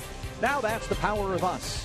And by Phoenix International Raceway. Join PIR on November 15th for NASCAR. Visit us at phoenixraceway.com and get your tickets now. Get on the website, fans, dbacks.com/giveback. This is the limited edition Hall of Fame induction print, personally signed by Randy Johnson. We have fewer than 100 left. We have already raised $160,000 in our Arizona Diamondbacks Foundation Fox Sports Arizona annual broadcast fundraiser tonight. We are quickly running out of these limited edition Hall of Fame prints. So we're down to our final dozen or so. So let's finish strong here, Diamondback fans, raising over $160,000. We are well past last year's total. As Jake Lamb leads off the fourth against Carlos Martinez. I learned during the commercial break, Bob, and you probably have already learned this. Don't compare Instagram accounts with Randy Johnson. No. You know what? I got like 4 people following my Instagram thing. He's like 22,000. But I like to think that I'm fairly interesting. I mean, yes, what I share. Far more than I am. Well, I'd like to think that, let's get to 100,000. I mean, I'm sharing some interesting things. Doesn't anybody want to see these interesting things that I'm sharing with people? Come on, people, follow me. Let's go. Pictures on Instagram from the DMZ and Korea. To the behind-the-scenes Hall of Fame, to my Japan trip. I'm getting ready to go on a mystery photography trip. You're not going to see this stuff if you're not following people. Watch for followers. Let's go. Johnny Peralta tackles that one and throws out Lamb. A nice play right there by the Cardinals shortstop. And fans, we're done. We're out of them. We sold 1,000. I want to thank all the fans out there for donating and making a contribution to a very worthy cause. It's your hard-earned money, and you didn't have to spend it, but I greatly appreciate it, and thank you so much. Now, we still have, fans, keep in mind, mystery baseballs. A $51 donation gets you a mystery ball autographed by a current Diamondback player, but we have sold out of our 1,000 limited edition Hall of Fame induction prints that Randy signed for us. Spent the better part of 2 days signing his name for us. Thank you, everyone. To raise money for a great cause, over $175,000 now. Here's Aaron Hill. You were on the Twitter for a while. I think you gave that up, didn't you? I did. Got to be too much. Well, I just think being a photographer, all I want to do is share my posts, my pictures, my images with people, and I don't need to talk. I just need to let my photographs do the talking for it. And so I felt like, after talking to a lot of photographers, Instagram was really the avenue to go. 0-2. High fly ball to Moss and left. Have you had a chance to play the drum set yet? I haven't got it. It's still here, hidden at the ballpark somewhere. I was in Japan, so obviously I didn't have time to get it set up. Now, this is some of the dirt that we're selling from your number retirement ceremony. Well, you know what? I think it all started back in 2001 when Gonzo threw a piece of his gum on the ground and someone scooped it up and put it on eBay. Yep. Down at Tucson. My God, people will buy anything, and you know what? That's great. There's a lot of things that I've bought that people would probably wonder. Well, use drumsticks and use people's used shoes that I've bought on eBay because they're limited. Used shoes. Well, they're limited, but they're limited editions. So maybe I'm not going to wear them, but they're just kind of cool. And maybe only 100 pair of these shoes are made in the world, and so. It's a wacky world. I thank everybody for spending their hard-earned money on a great cause, and thank you so much. Well, we want to thank you for. I mean, it takes a long time, as you discussed, to sign your name neatly and carefully 1,000 times, so it looks representative of what you want on your Hall of Fame print. So we certainly appreciate that, and you're stopping by here, and you've been so generous with your time all summer long. It's been great to have you. Well, let me plug my Instagram account one more time. Yeah, because you don't have enough followers. Not yet. I mean, not for about what I'm going to share with people over the next 3 weeks. Instagram, by the way, is free, so you can just sign up. Well, you know what? And right below my description, I have a picture of me, but I also say that if you'll like my photos or your money back. That's right. By the way, it's free. Hall of Famer Randy Johnson. Randy, thank you so much. It was great to have you. Enjoy your trip to Europe. Thanks, Bobby. We'll look for the pictures. Absolutely. RJ 51 photos.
Strongest fan photo. Use hashtag AZDataStrongFan. You just might see yourself at an upcoming broadcast brought to you by T-Mobile.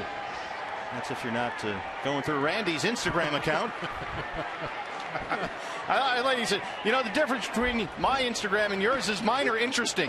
Mine's interesting. Thanks, Randy. Jason Hayward leads off the fifth. Well, you know, he's got a point. I did like, though, if you don't like the pictures, you get your money back. That's a good twist. And Randy, really nice of him to spend so much time with us and spend all that time signing all those prints 1,000 times. It's a lot of times to write your name very neatly as Hayward rounds out. And Diamondback fans, we really want to thank you most of all. We have raised, and we're still going, keep in mind, over $175,000. It's our biggest year ever. Our biggest year ever in the Diamondbacks Foundation Fox Sports Arizona annual broadcast fundraiser. More than $175,000.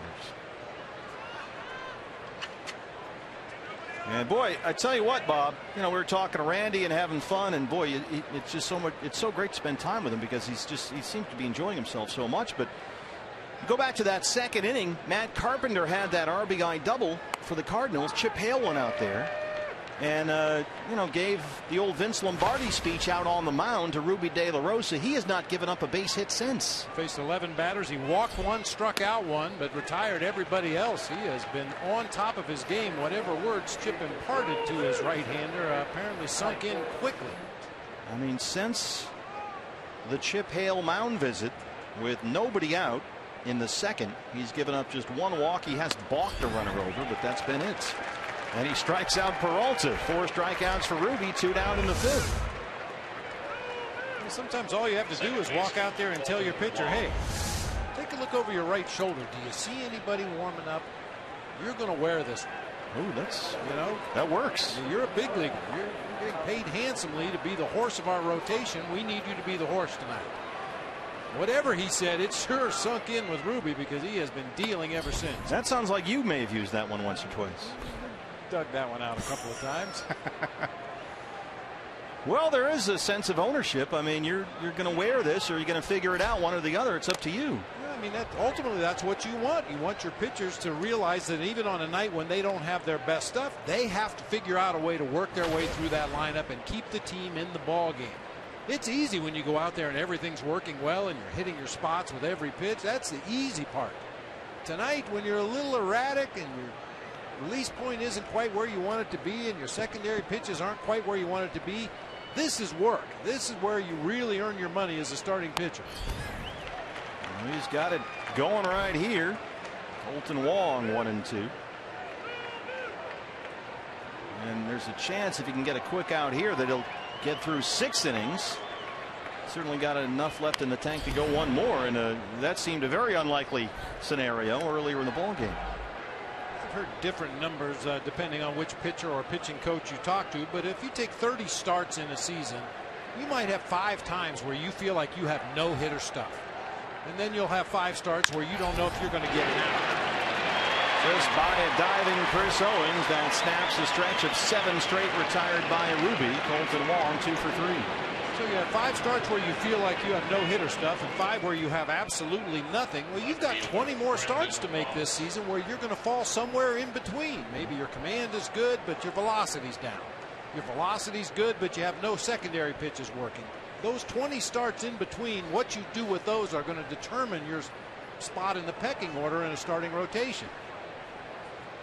The guys that find the ways to win those 20 games in the middle, or at least give their team a chance to win, are the guys that rise to the top of the rotation. Brandon Moss has grounded out and walked.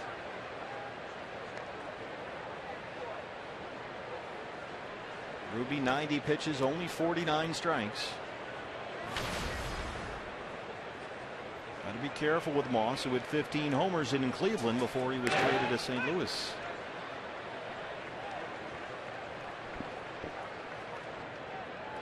There is action in the Diamondback bullpen. Left-hander Matt Reynolds just getting loose up down there. Sanderson Ford bullpen. Mark Reed, the bullpen catcher. Guys are stretching. It's about that time. And sure enough, Moss gives it a ride. Deep to right. And gone.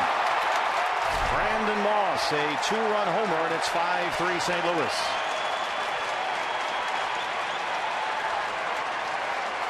His first with the Cardinals.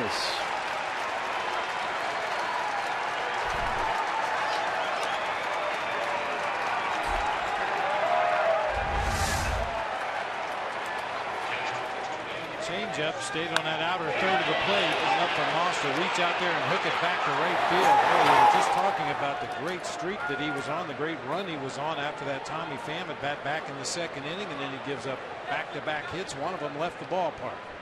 Second home run given up tonight by Ruby De La Rosa. Here's the catcher Tony Cruz, who homered to lead off the second. That's why they got Brandon Moss. They needed a left-hand power bat. And a slow start for him as a Cardinal, but he delivered that time a 2-run, 2-out homer. Goldie at first. He'll take it himself. Bottom 5 all the way. Diamondbacks trail at 5-3.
Cardinals, it's now 5-3 St. Louis, and the pitcher spot will lead off the 5th for the Diamondbacks, and Yasmani Tomas will hit for Ruby De La Rosa against Carlos Martinez.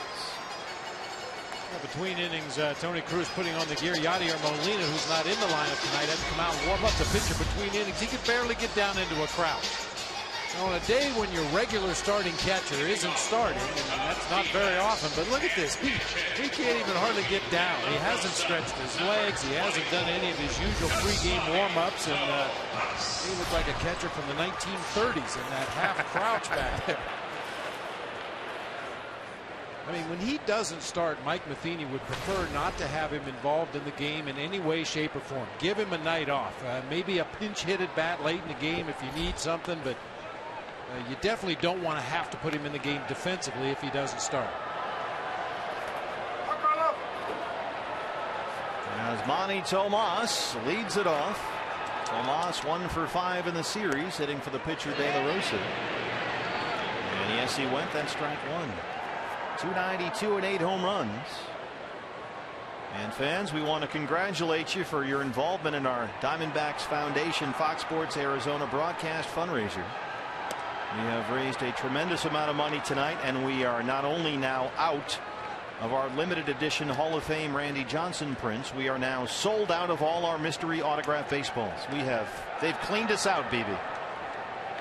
I think we ought to continue, and for 151 you get a free shot of rum.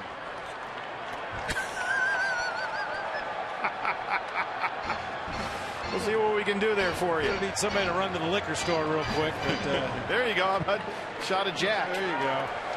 Get it right here at the ballpark. Once again, just a tremendous job by Diamondbacks fans. Once again, to step up. Tomas, a one hopper right to Peralta. That's right. The Diamondbacks Foundation and Chase teaming up for our Chase Your Dreams program. Half the money raised tonight, nearly $200,000, will go to 10 high school baseball teams and 11 high school softball teams in the Phoenix United School District. They're going to get support. They're going to get equipment. They're going to get field renovations, which will begin as soon as next month, in fact.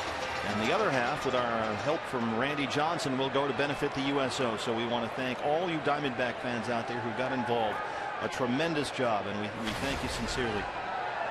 Ender Inciarte, a 2-run single his last time up. He's also walked. Keeping Peralta busy down there.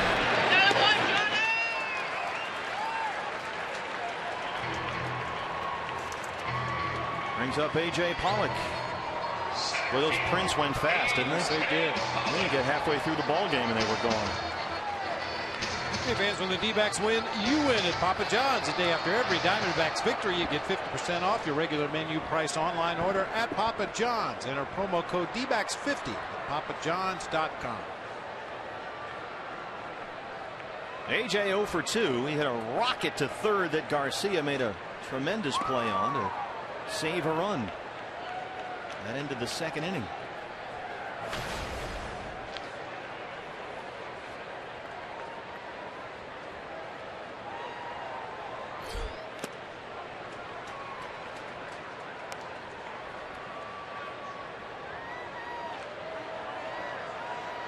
Garcia at third, playing in here against one of the best hitters in the league. A.J. will drop a bunt down there occasionally for a base hit.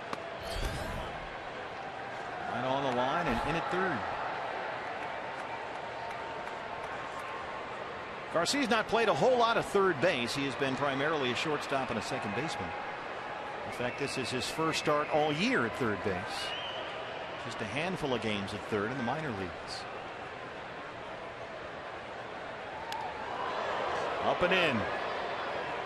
It seems like that's been another trademark of the Cardinals over the years, having at least one, sometimes 2 or 3 guys who could play multiple positions. That time Martinez just pitched right through a break of a slider. I mean, we talked about Jose Oquendo the other night. One of the really good utility players during his era in the game of baseball. Played all over the diamond for Whitey Herzog. There he is.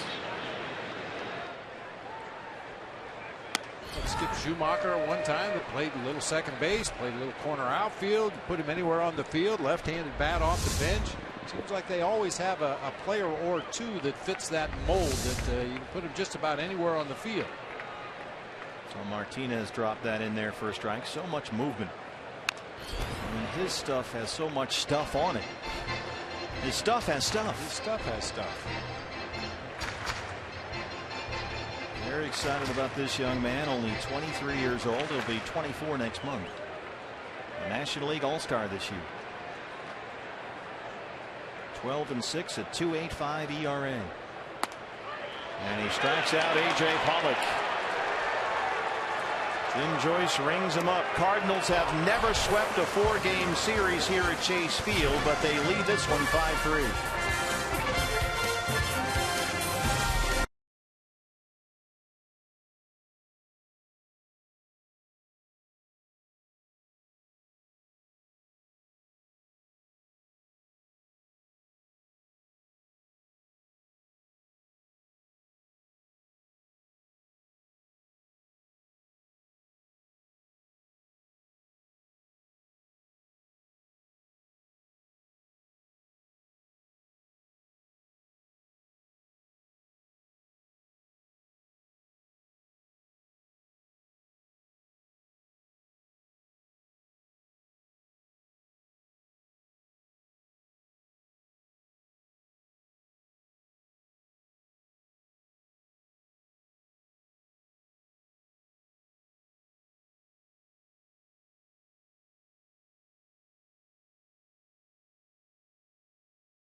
Johnson right behind Racing Gracie, and the summer of Randy takes a tumble.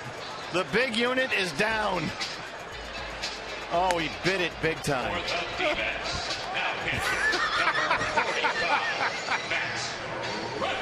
Put that on your Instagram account.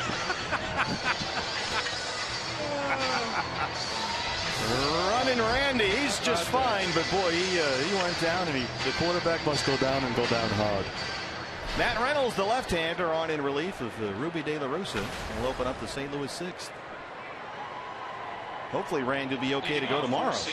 Can't have 3 legends in a legends race. You got to have 4. I think that's in the bylaws. Randy appears to be okay.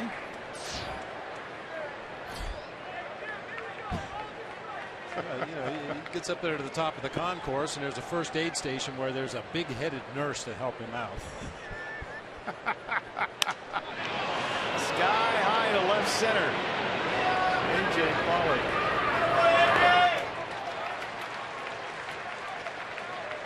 There's Mark Reynolds. I think Matheny sent him up there just to get that Reynolds on Reynolds matchup. Advantage Reynolds. So he hits for Garcia, the third baseman, and now pitcher Carlos Martinez comes up.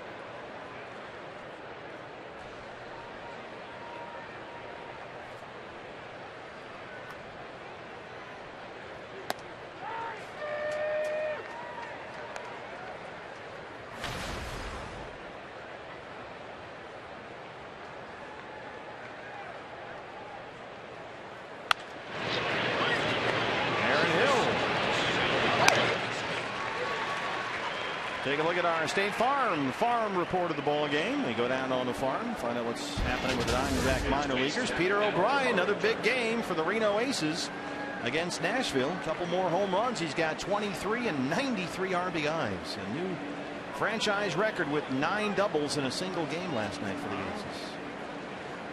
Busy on the bases.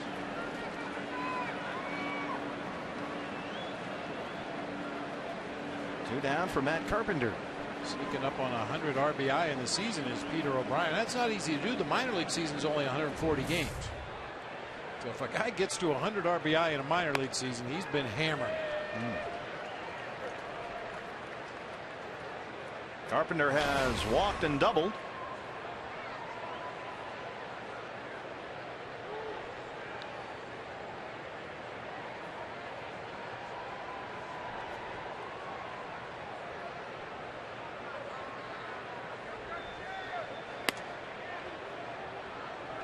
Got to figure out a way to beat these guys. You mentioned this earlier. Diamondbacks now lost 7 straight and 12 of their last 13 versus St. Louis, dating back to last year.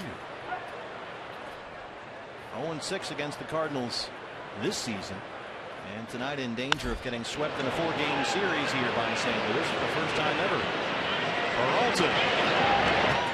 And Reynolds comes in, works a 1-2-3 inning. Diamondbacks down 5-3.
is back in session. College students are invited out to tomorrow's game versus the A's for college night. We've got a special back-to-school offer just for you.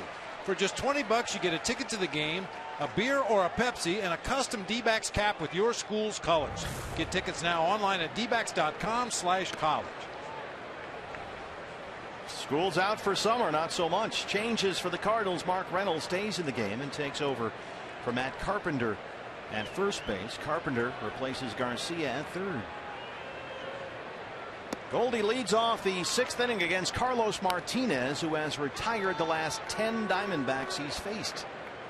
He's not given up a hit since Ender Inciarte's 2-run single back in the 2nd. ASU. College night here.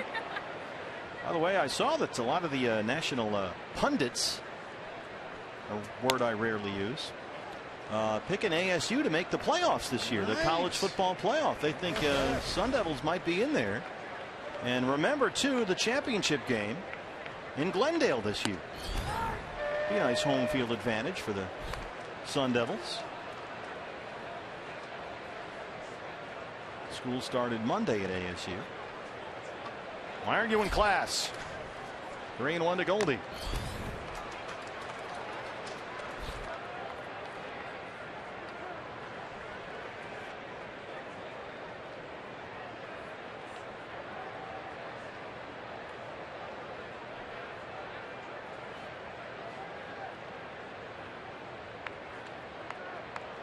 What a difference for Martinez after the first inning of the ball game. You may remember he walked into Inciarte to start the ball game in the bottom half of that first inning, and he was really squinting and grinding his teeth as Goldie swings him one up out of the zone for strike 3.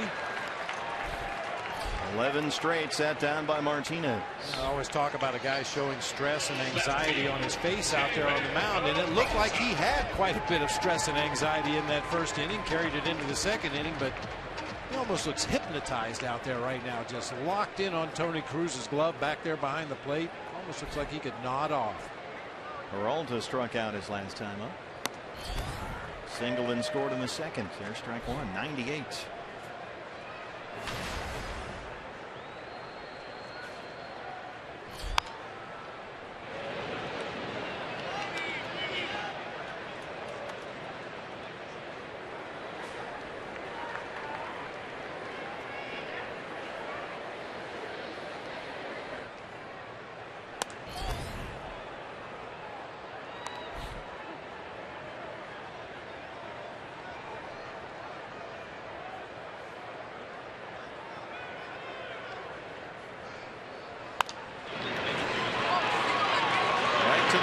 Two down.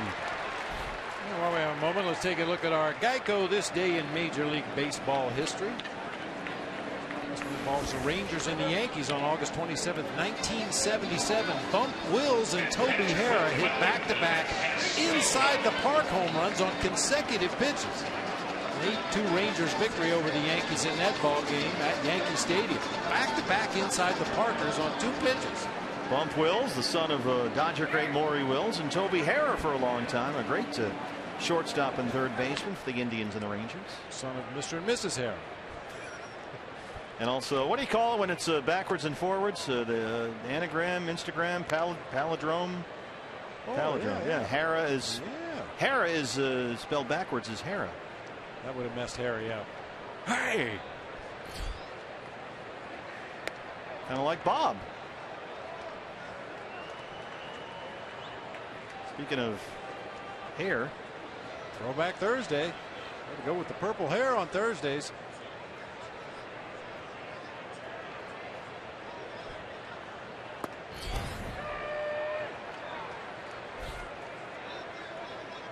How about that?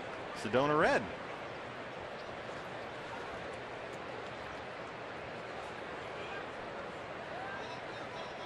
Pitch number 100 on the way from Carlos Martinez. And he misses inside. Wanted that one. 3-1 on Wellington Castillo, who's 1 for 2. Singleton scored in that 3-run D-back second.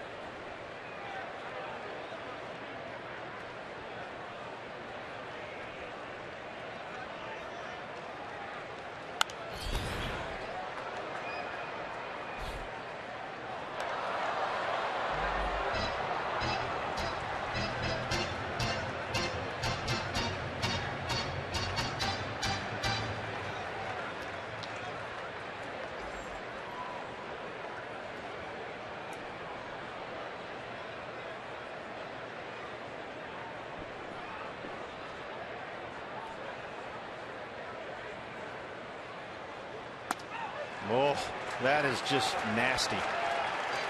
Carlos Martinez has retired 13 straight Diamondbacks. He leads it 5-3.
The interactive kiosks right here at Chase Field during any Diamondbacks regular season home game. 7th inning at Chase Field. D-backs trail the Cardinals 5-3. Matt Reynolds back out there for his second innings work after a 1-2-3-6 on in relief of Ruby De La Rosa, who struggled here tonight. Tommy Pham, Jason Hayward, and Johnny Peralta 2, 3, and 4 in the Cardinals 7th.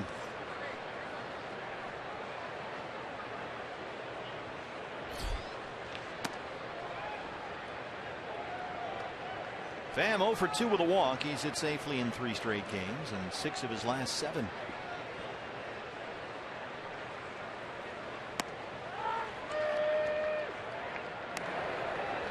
Sanderson Ford bullpen. Addison Reed. Things are getting busy out there.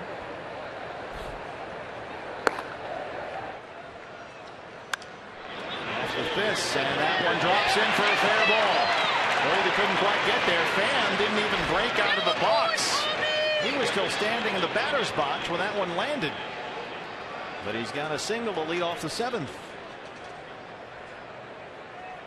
You could not throw it out there any better than Tommy Pham did right here. Ball right in on his knuckles. He had no idea where it went off the bat.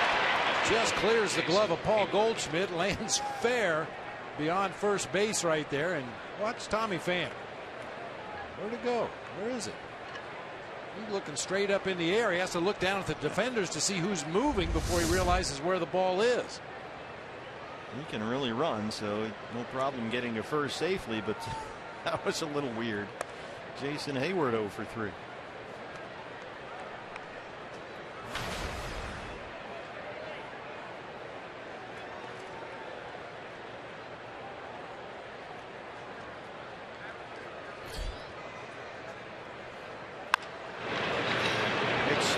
Second, Aaron Hill will settle for 1.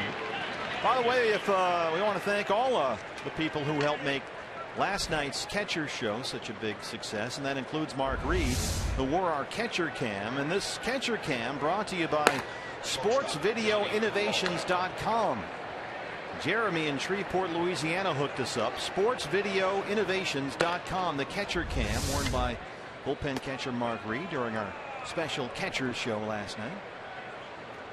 One of the many hits from last night's show that was a lot of fun to do. Great to see Joe Garagiola, of course. Yeah, no hits bigger than Joe Sr. There's Reeder. They're going to walk Peralta with first base open and deal with Colton Wong.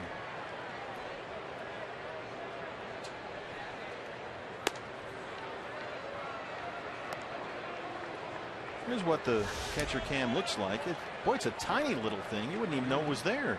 Second baseman. You know, and now that Reeder's had a chance to use it, we've had a chance to see it. I think next time around, we just put a neck brace on Reeder so he can't look to the right or left. He has to look straight ahead all the time. Like blinders on a horse.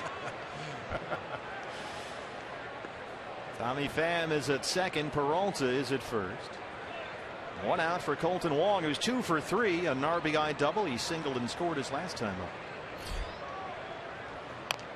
Check swing, excuse me, Reynolds is on it. He'll settle for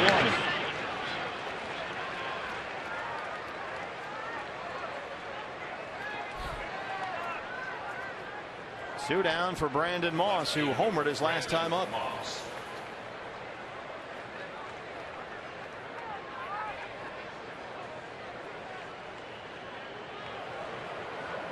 Bullpen busy for the Cardinals. Randy Choate, the lefty specialist, and big Jonathan Brockton, the right-hander. Moss's homer, a 2-run shot, is first with the Cardinals. His 16th of the year. Former Cleveland Indian. This was the home run off Ruby back in the 5th.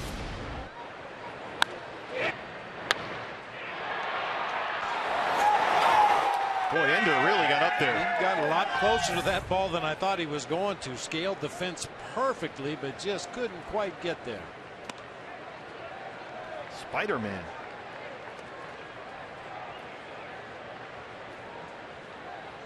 Well, you told him if you run through that wall, you might catch it. He'll run through the wall.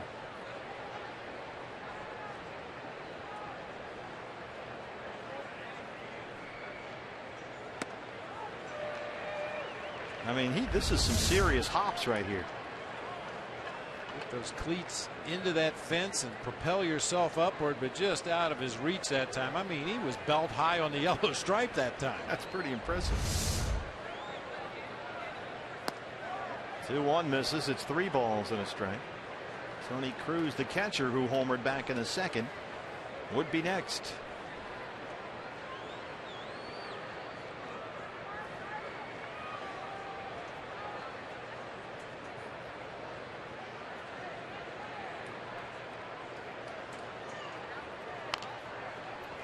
Well, you look at the numbers for this series, and everything you look at points right back to the Cardinals pitching staff. I mean, they had a nice night Tuesday with runners in scoring position. They went 5 for 13, but the first game of this series, the Cardinals offensively were 2 for 10 with runners in scoring position. Wednesday night they were 1 for 6, and tonight they're 2 for 10 with runners in scoring position. Well, how do you make that stand up for 3 victories and a lead in game 4? Well, you have really good pitching that doesn't give up anything. Diamondbacks scored 3 runs on Monday. They scored 1 run on Tuesday, 1 run last night, and they trail this one 5-3. The Diamondbacks have out-hit the Cardinals in a couple of games in this series already. Monday and again on Wednesday they out-hit the Cardinals.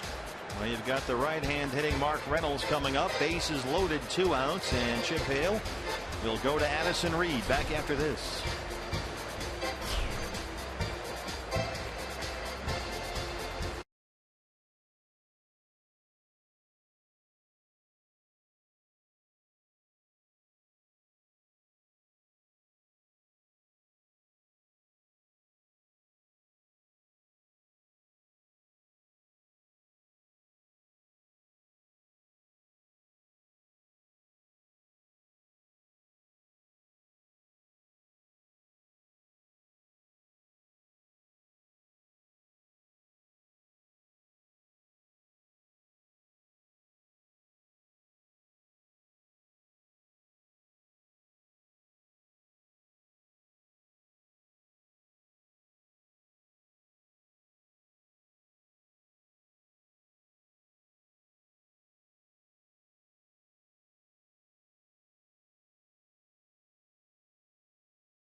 Red Sox take on the NL East leading Mets. Then the AL East frontrunners, the Yankees, battle the Braves. Coverage begins Saturday, 12:30 on Fox Sports 1 and streaming live on Fox Sports Go. Chip Hale goes to his right-hander, Addison Reed, to face the right-hand hitting catcher Tony Cruz. The other right-hander, Matt Reynolds, is on deck after that. Bases loaded, 2 outs.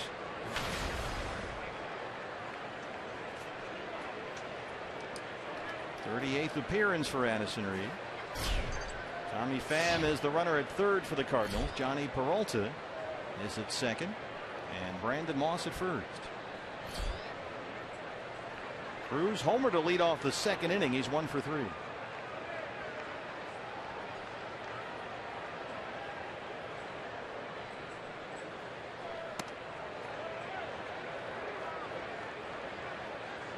This was Tony Cruz against Ruby De La Rosa. Yeah, picking on a 2-0 fastball up in the zone. Did not miss it. Tony Cruz's first home run of the season. Rarely gets playing time. You know he's fired up. His teammates are fired up for him. 2-0 fastball, just belt high on a tee for him.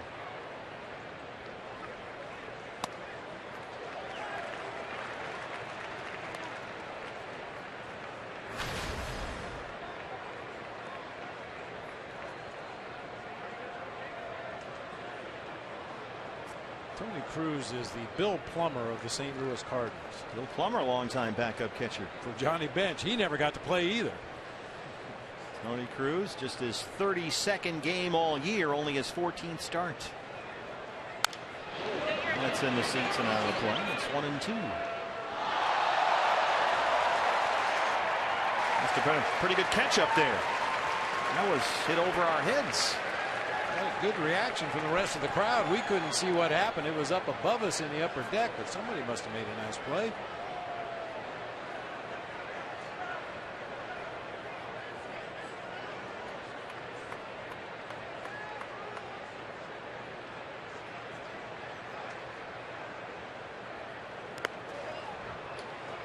Boy, Willie got out there pretty quick to keep everybody put. Look where this pitch hits.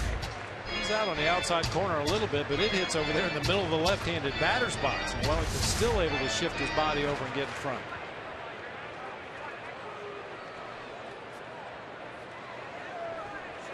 Two and two.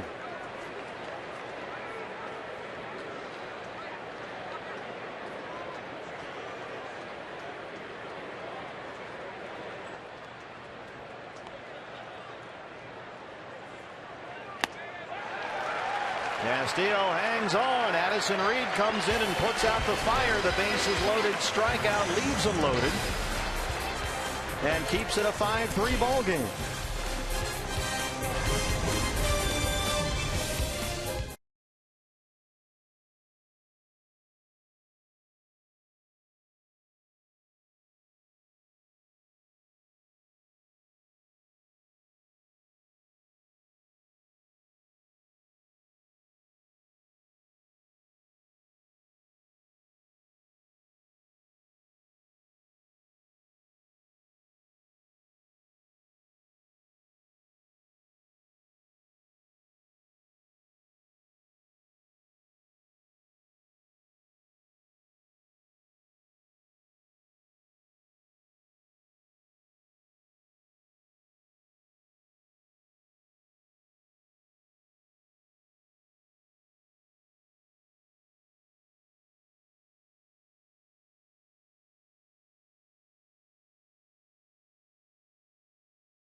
Have as much success as he'd like, hit-wise, average-wise, but he's very competitive with his at-bats. His defense at third and second has been excellent.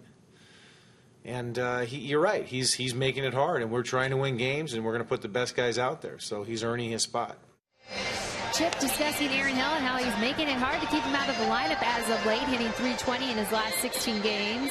Hill told me that to start the season, it was hard for him to accept being a utility versus everyday player. But he said since the All-Star break, he's accepted the new role, and he's used it as a learning tool. And working with Mark Grace has helped him simplify things at the plate. Not to mention, Gracie told me he knows what Hill is going through because he went through the same change at the end of his career, and he's been able to help Hill with the mental challenge that comes with being used in a reduced role, yet still having a big impact. Well, Aaron Hill due to bat second in this inning against the new pitcher for the Cardinals. It's the veteran lefty specialist Randy Choate, on for the 61st time this year. Jake Lamb will lead off the 7th. And we'll see if Choate goes any deeper into the inning than that. Defensive changes behind him. Tommy Pham moves from center to left, replacing Brandon Moss, and Peter Borges takes over in center field.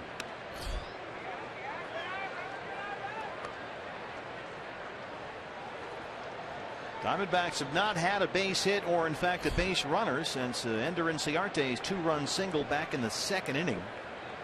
Carlos Martinez tonight retired the last 13 Diamondbacks he faced, and now Choate is on to open up the 7th.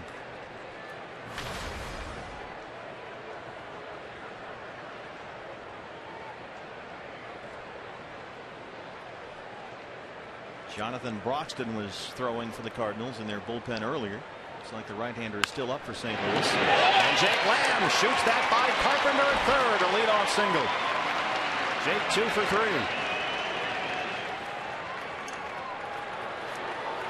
And that's going to be it, a one and done for Randy Choate. Well, he is a loogie after all, the lefty one-out guy. He just didn't get his one out. 61 ball games this season, 24 innings. How about that, huh? Thanks for playing. Mike Matheny goes to his right-hander with Aaron Hill coming up. He's the tying run. Nobody out. Back in a moment.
Diamondbacks were down 3-0. They answered with a 3-run second, but Carlos Martinez shut the door from there, retiring the final 13 he faced. Cardinals took a 5-3 lead on a Brandon Moss 2-run homer in the 5th. Diamondbacks trying to answer now against the right-hander Jonathan Broxton in the home half of the 7th. Jake Lamb at first, nobody out, and here's Aaron Hill.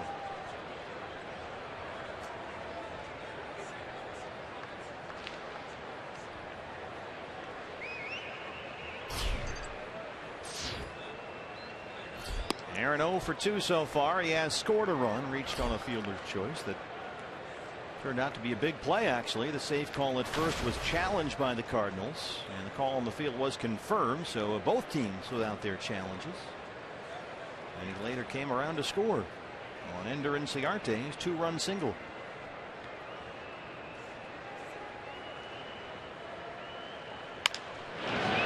Chopper in the hole. Carpenter it.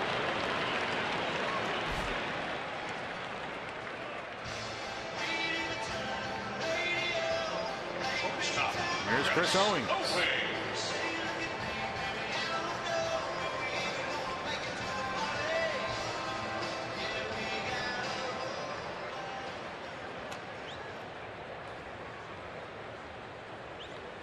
Pitcher spot is due up next.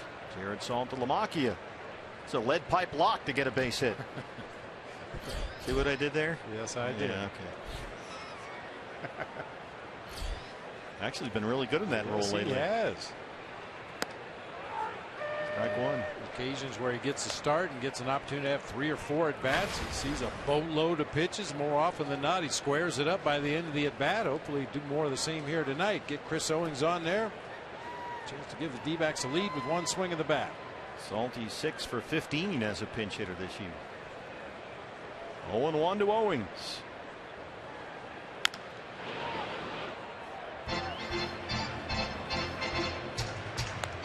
CO has walked and struck out. He's 0 for 1 and 0 for 9 in the series.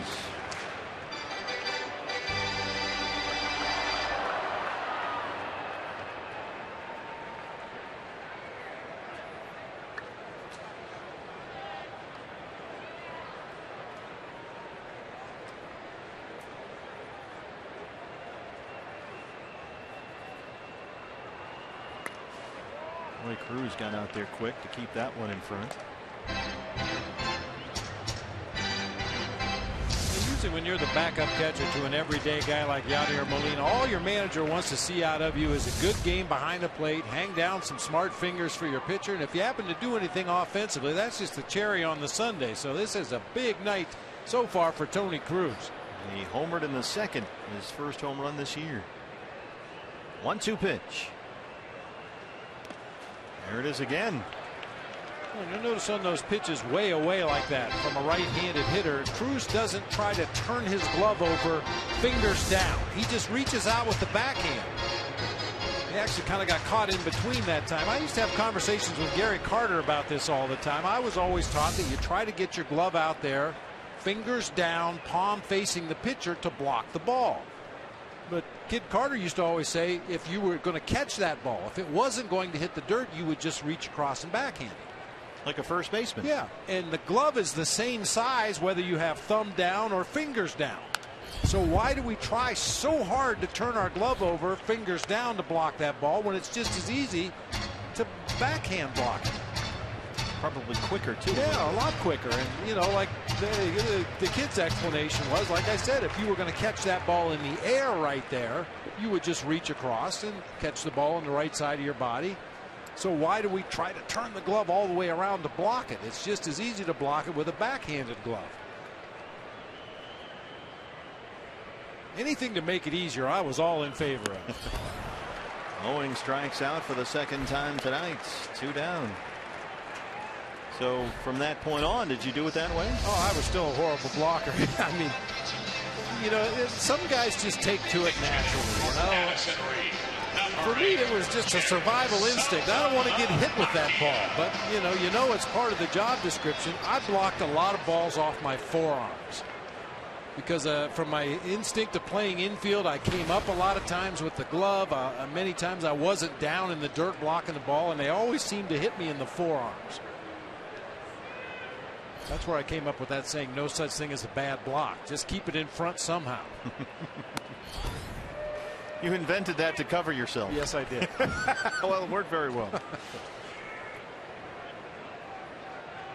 Salty this year, 6 for 15. 1 for 3 with a double in his start last night.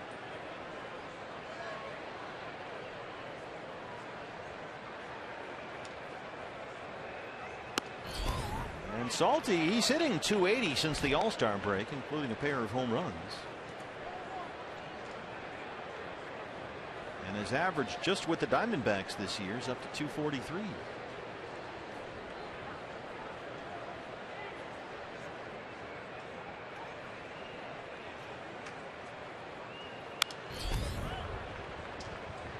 Gary Carter seems like a very cerebral guy.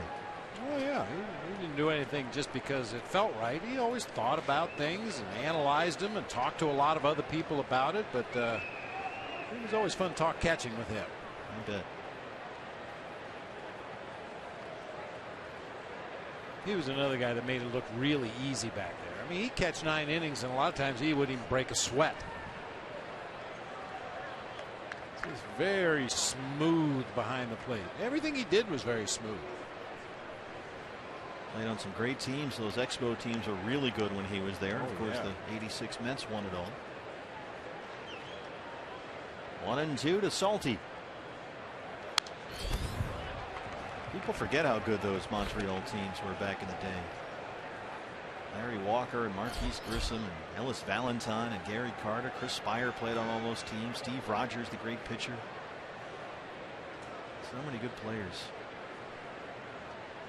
Diamondback Live postgame show follows our ball game here on Fox Sports Arizona. Lightning, I'm told, has the night off. Clear skies tonight. Confidence is high that we'll have clear skies. We'll borrow a line from the great Ralph Kelso. Ralph wore his throwback cruise wear tonight. He looked good. Yeah, he did. And Ralph, it's like the. How about that? Everyone, knowledge, everyone loves spot on weather. That's right. Spells out Kelso. He's got his Frank Costanza cruise wear on tonight. It's a good look, Ralphie. Thank you. Well, Ralph Kelso, spot on weather forecast. Embracing the Throwback Thursday theme. That is rifled foul just by Reynolds at first. Doc Rosenblatt's on it. Usually we see Doc work left field. He's in right field tonight. We were talking just an inning ago about the valuable utility guys that can play anywhere you put them on the field, and Doc certainly falls into that category. He's played solid left field for the Diamondbacks Gold Glovers this year. Tonight getting a start in right. Jim Tolar in left. Yeah, I wonder if it had anything to do with the fact that he played that live ball in left field and moved him over to right.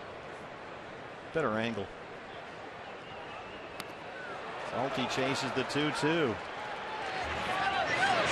That completes the strikeout. Well, Broxton comes in and gets 3 outs after the leadoff single, and we'll go to the 8th inning. Diamondbacks trail at 5-3.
Of 10 and 14 then come out Sunday to Chase Field for the Fox Sports Arizona and Sanderson Ford Kidcaster auditions from 11:30 in the morning till 1:30 at the Sandlot near Baxter's Den during the D-backs athletics game. New pitcher for the Diamondbacks as we start the 8th inning here at Chase Field is the right-hander Daniel Hudson.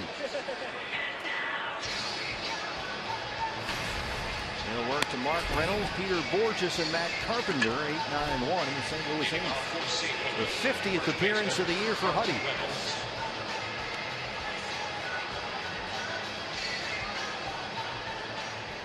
Ross last saw Daniel in a Monday series opener. Worked 2/3 of an inning, 18 pitches. And here's the former D-back, Reynolds.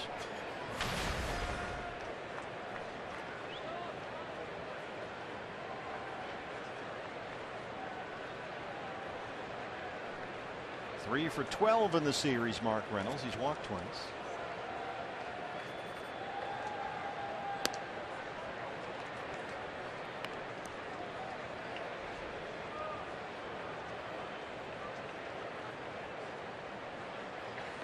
.232 with 11 home runs to begin the ball game tonight. He homered here last night off Patrick Corbin.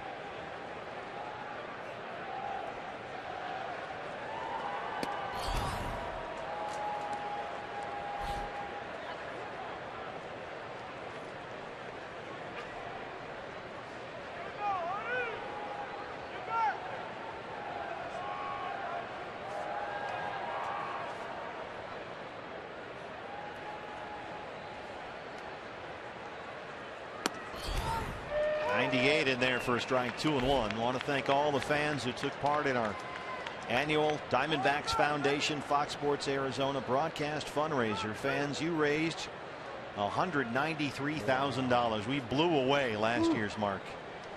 A great job by all the D-back fans out there.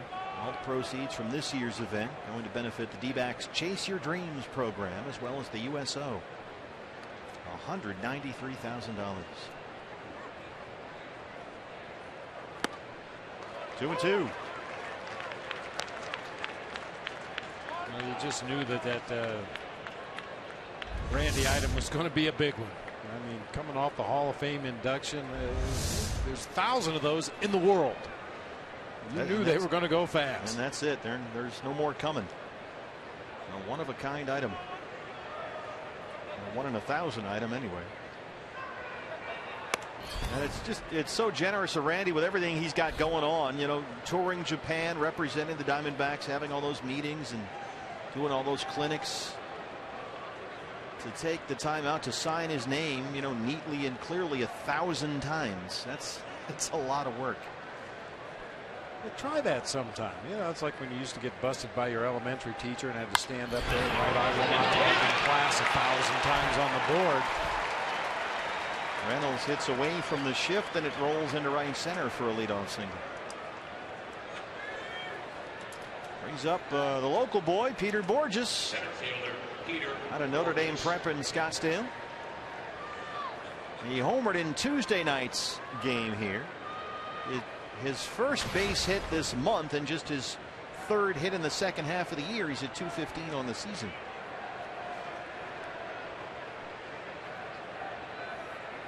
Homer off Matt Reynolds in the 7th inning Tuesday night. Yeah, watch that first pitch. Jake Lamb well in at third. Right to him. Play at second. But you're not going to turn two with Borges running up that line. Boy, Jake didn't even have to move that time. It went right to him. That's why they call it the hot corner. You can see how far in on the grass he was playing there, expecting a possible bunt from Borges, and an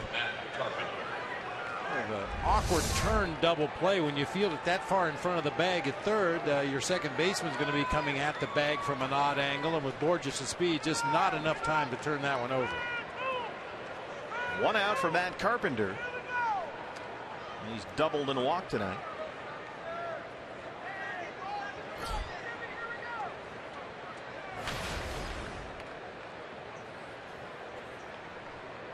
Three for 13 in the series.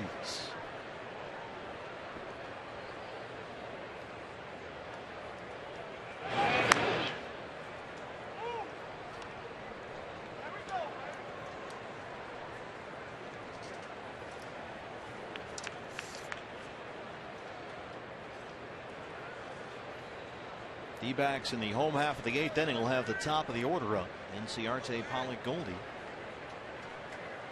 Trying to avoid the 4-game sweep.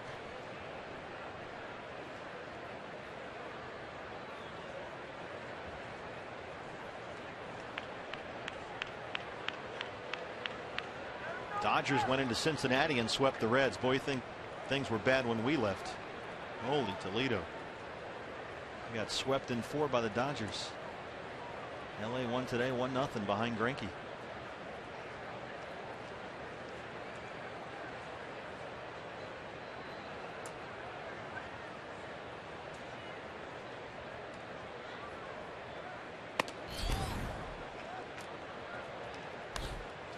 Cardinals can't afford to take any of these games off. They got the Pirates breathing down their necks. Pittsburgh 2-1 winners at Miami today. Back with you tomorrow here for the first of 3 against the Oakland Athletics, and this is the game you want to check in this series. Sonny Gray, the great young right-hander on the mound for Oakland. 12-5, a 2.10 ERA. Sonny Gray, the former Vanderbilt star. He starts for Oakland against Chase Anderson for the Diamondbacks. Diamondback Live pregame show at 6.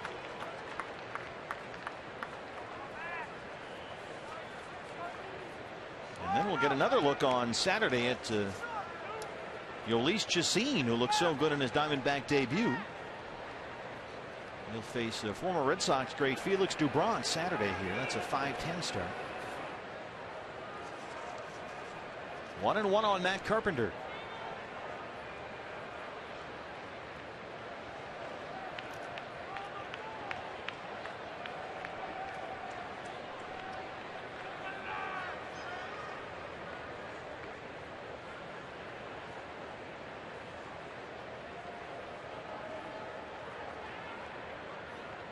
I don't know about those Sox.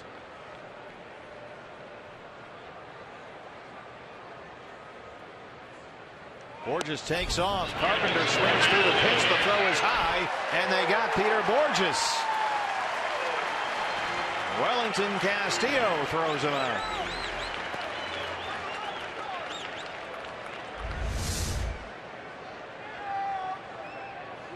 Looked like a possible hit and run the way Carpenter just swung through that pitch, and Borges looking back at home plate. Nice quick tag by CO to get it right down in front of the base and on the foot of Borges before he was able to get on the bag. Borges has now been caught 7 times. He's only stolen 5 bases. He has tremendous speed, maybe one of the fastest runners in the National League, but hasn't really translated into a high stolen base percentage. 2-2 on Carpenter now.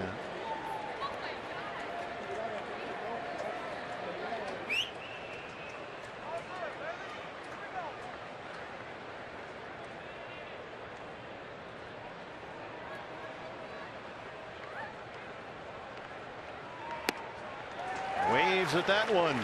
Daniel Hudson gets the strikeout to end the 8th. Top of the order coming up. Diamondbacks down 2.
Set for Diamondbacks Live, presented by CenturyLink. And Joe, we talked in pregame about Ruby De La Rosa has been so good since the All-Star break, but tonight didn't look like that version of Ruby, did it? And it started with the first hitter of the game tonight, Jody. Just didn't look comfortable out there all night. I'll break down his outing and show you exactly what was troubling him all night. All right, so plenty of reaction coming your way on the postgame show, and great job, of course, by our viewers tonight, raising $193,000.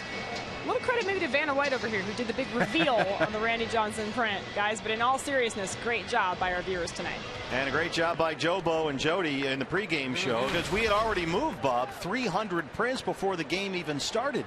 Nice. And so a great job by our Fox Sports Arizona pregame show crew, raising at the end of the day $193,000. Steve Cishek is on to work the 8th inning. Ender and Ciarte, A.J. Pollock and Paul Goldschmidt, 1, 2, and 3 for the Diamondbacks. They have an out hit tonight, 7-5. They trail it 5-3. Ender has walked. He's got a 2-run single as well. He's 1 for 2. So he's hit safely now in 6 straight games, 8 of his last 9. Cishek, another example of what the Cardinals seem to do almost every year. They pick up guys off the scrap heap or somebody that's maybe fallen out of favor somewhere else. Well, that's the thing. And then all of a sudden the guy was struggling. Suddenly he's good again. Yeah, I mean, with Miami, Cishek got pitched in 32 ball games, had an ERA of 4.5. Came over here to the Cardinals. He's pitched in 12 games to an 0.79. Same pitcher, same stuff. Well, that's a formula that they've used in recent seasons. I mean, it's amazing how often they find a way to get away with that. Go back to the 2011 team that won the World Series. They made a whole bunch of deals to get bullpen help at the trade deadline, and it really changed who they were as a team that year. They went out and got at the deadline. Remember, they got Octavio Dotel. You know, he's kind of a wild card guy, but he was very effective for them that year. They went out and got Arthur Rhodes, who pitched very well that year. And Ender's got the leadoff walk.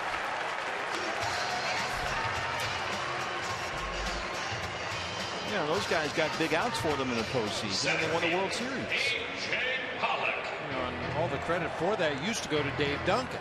He was kind of the guru. He would take guys that maybe had struggled somewhere else with another organization, but see something in them that he felt he could correct or he could change and make them a useful piece of the Cardinals, either in the rotation or in the bullpen. It seemed like every year there'd be a couple, 3 pitchers that they would claim or trade for at the deadline, and kind of made you scratch your head. What do they want with him? Yeah. And then the guy ends up being a valuable member of the pitching staff down the stretch. Well, we've already seen Broxton. He certainly fits that category. And now Cishek. Although if the Diamondbacks are going to get back and tie this thing up, it's going to happen right here. Cishek has struggled this season, and you've got the top of the order up. Drops that in for a strike, 1-1. Flat frisbee slider that time. Doesn't really take a lot of break, but it is a good off-speed pitch for Cishek. Boy, AJ just 3 for 16 in this series. That's one big reason why the Diamondbacks have struggled offensively.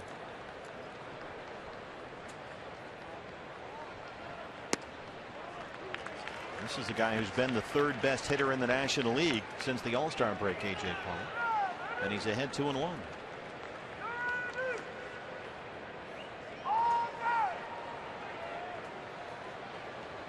He's got a little Craig Kimbrell in him there, kind of. The arm doesn't hang out in front, but it's almost the same pose.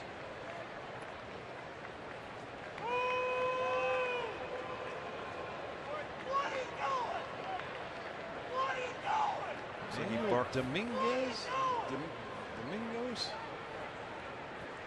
I don't know what it says, but it certainly doesn't say Steve Cishek.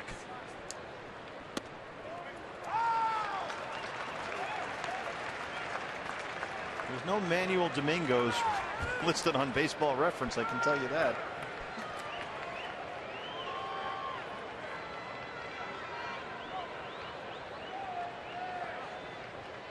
Manuel Domingos. Paging Manuel Domingos. Please pick up a white courtesy phone. We found your glove. There must be a reason. We don't know what the reason is, but I think it might be a code name. That's his alias when they stay at the road hotels. Some of the more popular big league players, they can't leave their name at the front desk. Every radio station in town would be waking them up at 6 o'clock in the morning. So maybe that's his alias. 3-2 pitch.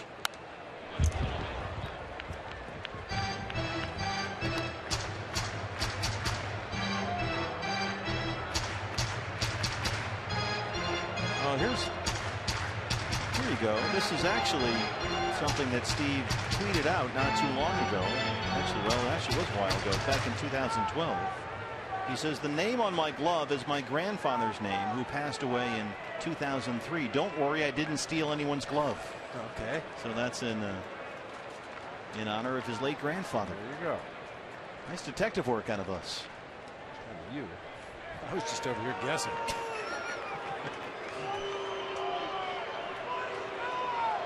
That's a nice idea by Steve Cishek. I like that. Nicely done.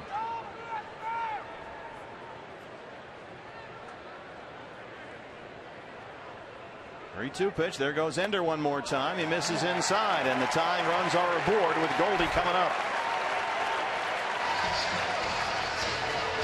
Bring a visit from pitching coach Derek Lilliquist. This is a mess you don't want to be in if you're Steve Cishek. I'm sure Goldie's been paying attention from the on-deck circle. Cishek just not able to get much break on that flat slider today. Every one he's thrown has stayed on the inside part of the plate, has taken very little break whatsoever.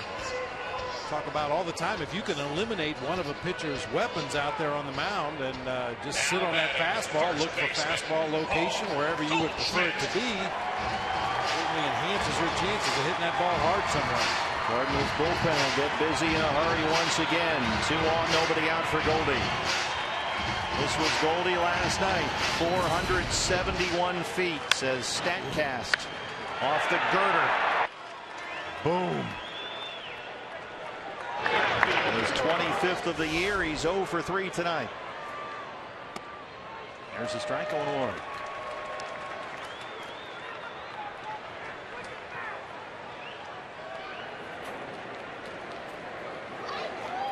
That's the view. It hit right over that, actually.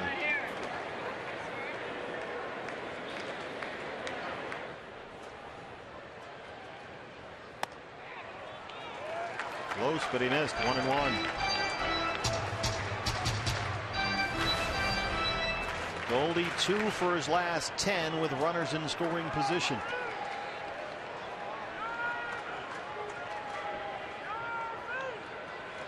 He's got Inciarte at second, Pollock at first.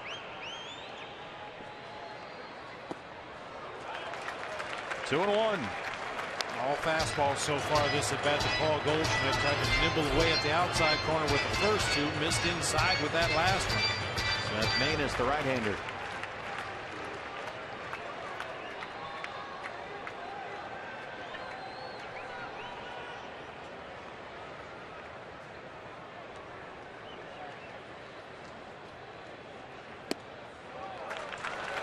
Three and 1.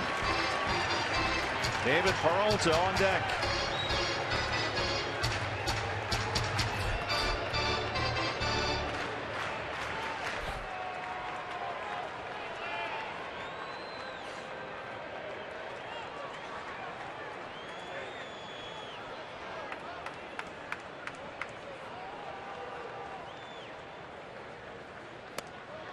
Walked him. Bases loaded. Nobody out. And that's going to be it. Steve Cishek faced 3 batters, 3 bases on balls. And we'll see Seth Maness come into work to David Peralta. They can't bear to look.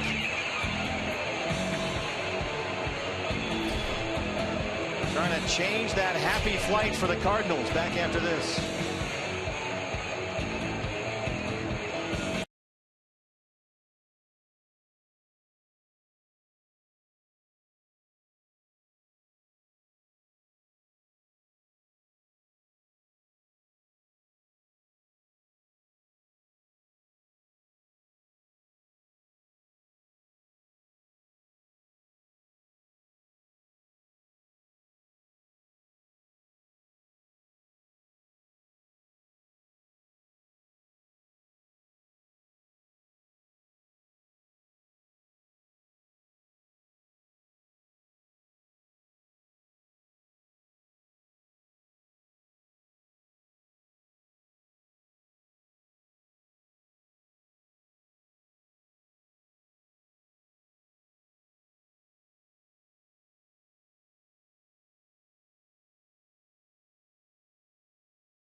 AtBattlegrounds.com. At-Bat, it's the #1 app for live baseball. At-Bat is up for the moment at any moment with in-game highlights, live look-ins, replay reviews, radio broadcast, statcast, and more.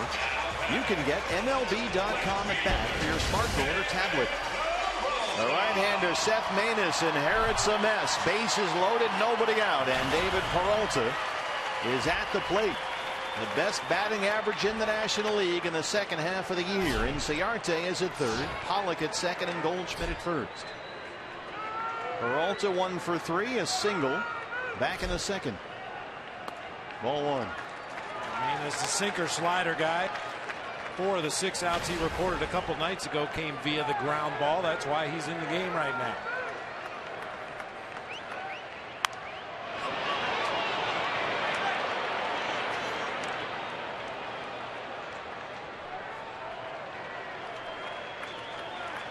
David is 7 for 13 in the series, including his 4-hit game here Monday. 1-2.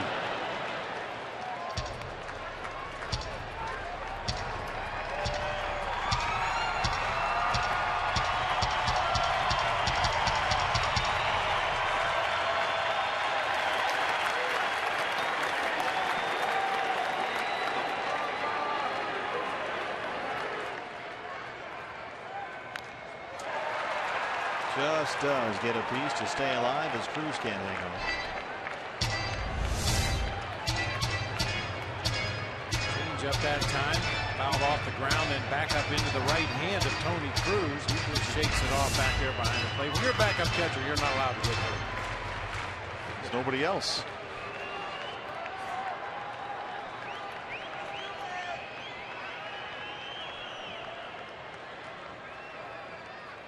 Got him.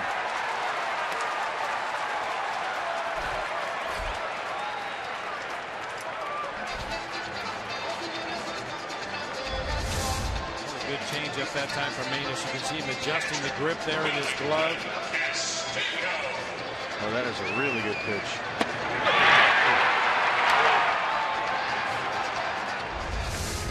Wellington Castillo.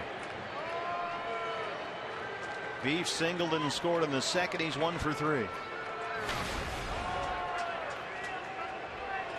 Bases loaded, 1 out.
Of it and foul it off the right side to stay alive.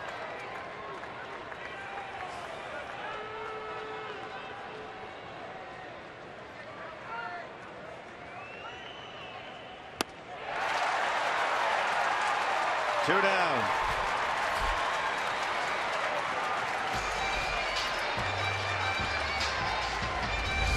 In trouble, he goes to that changeup once again. That circle change grip, the same kind of action that he got on strike 3 to David Peralta. A lot of late downward movement on that off-speed pitch.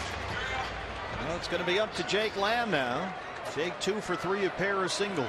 Bases loaded, 2 outs.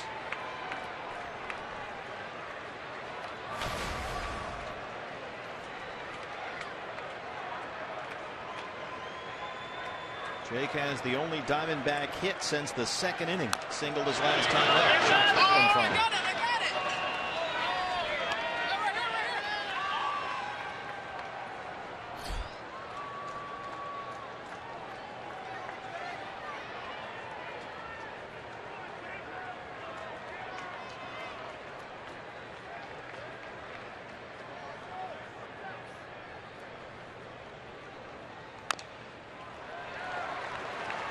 Manus not messing around. He's jumped ahead in the count every time, and he's 0-2 on land.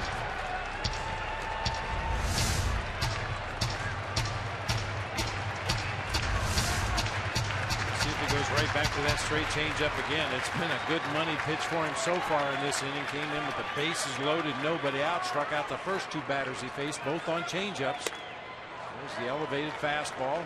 That's usually designed to set up the next pitch.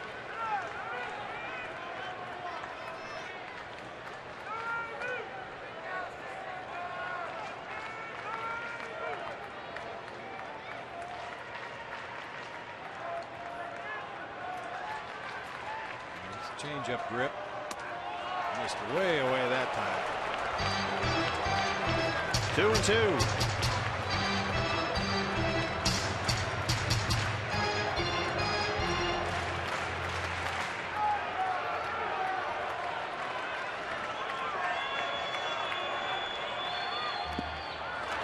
Full count.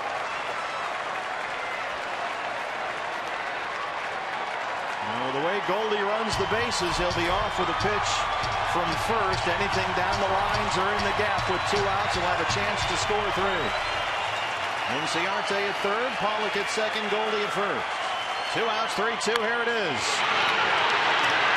Reynolds, Manus covers, and they get out of it. Diamondbacks have the bases loaded and nobody out. Cannot get a run across. It stays 5-3.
Section 318.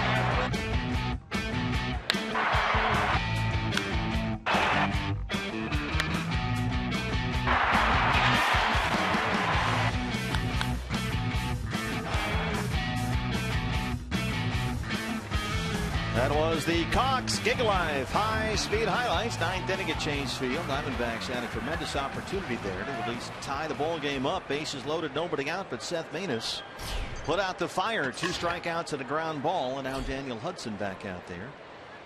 In the Cardinal 9th, Tommy Pham will lead it off.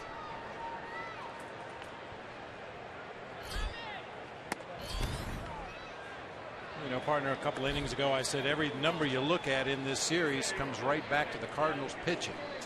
We were talking about batting with runners in scoring position. How about this? The Diamondbacks in this series are 1 for 8 with the bases loaded and have grounded into 9 double plays. And then you say, well, how's that happen?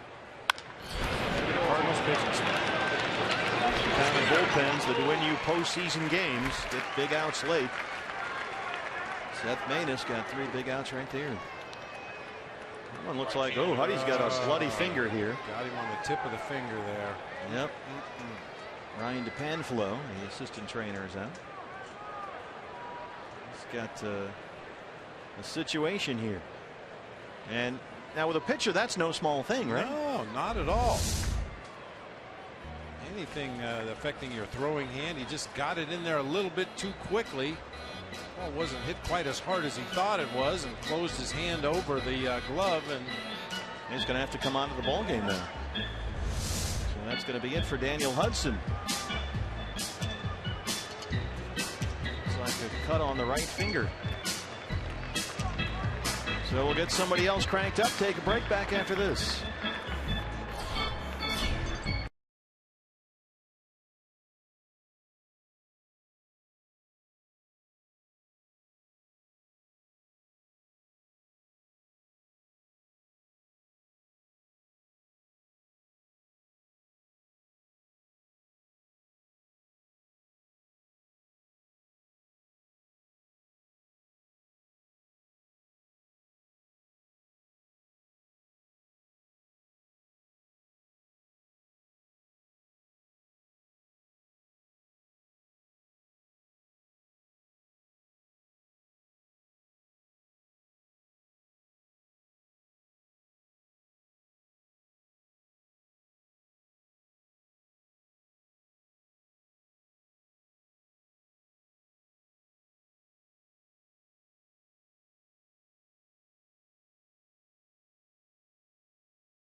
Game with a cut on his finger, so Brown will get all the time he wants to warm up here, replacing an injury. And that gives us a moment to take a look at our Arizona Federal Credit Union Power Players of the game, and in this case it's Power Players of the series. The Cardinals starters, Bob, they gave up what, a total of 6-7 runs. I mean, the Cardinals only have one more hit than the Diamondbacks in this series, but all four of those gentlemen, plus the relief pitchers that have come into the game for the Cardinals, it seems like whenever they needed to make a big pitch to get out of a jam, get the traffic off the bases, they were able to do it. And so the Cardinals now in position to get their first ever 4-game series sweep here at Chase Field. Brad Ziegler, 55th appearance, the 1.49 ERA. Jason Hayward and Johnny Peralta due up with one out in the ninth.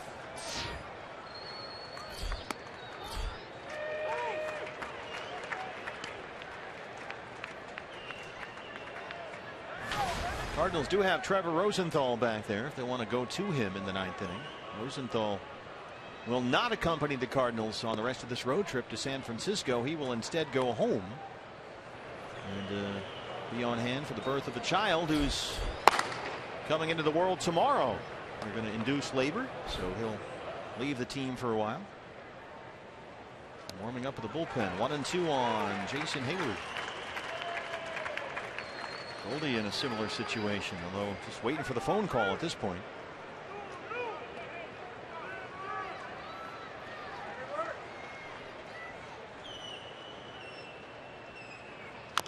That's a high chopper in fair territory. Hayward beats it out. It was hit too high and slow to really make a play on. Hayward runs well, and he's got a leadoff single if they score it that way.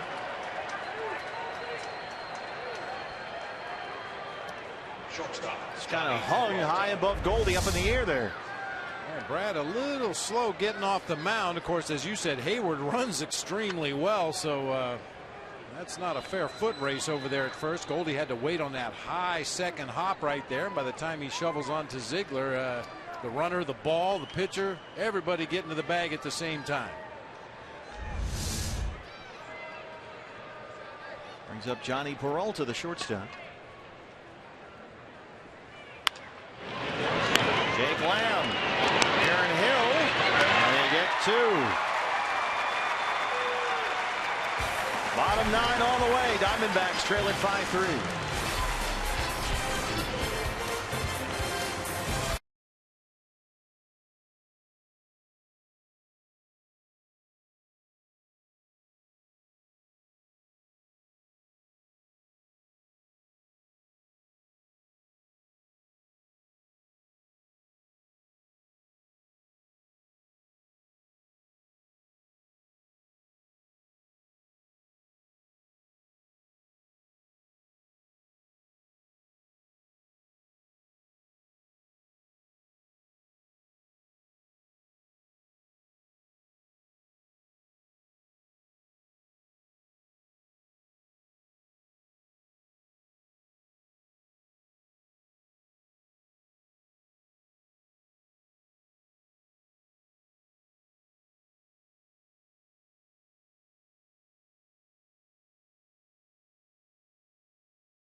Cool play of the game comes from the Mets at Citizens Bank Park. Solomon Torres, kick save and a beauty right to Daniel Murphy, and he beats Jeff Francoeur to the bag. The Mets Phillies game. How about that?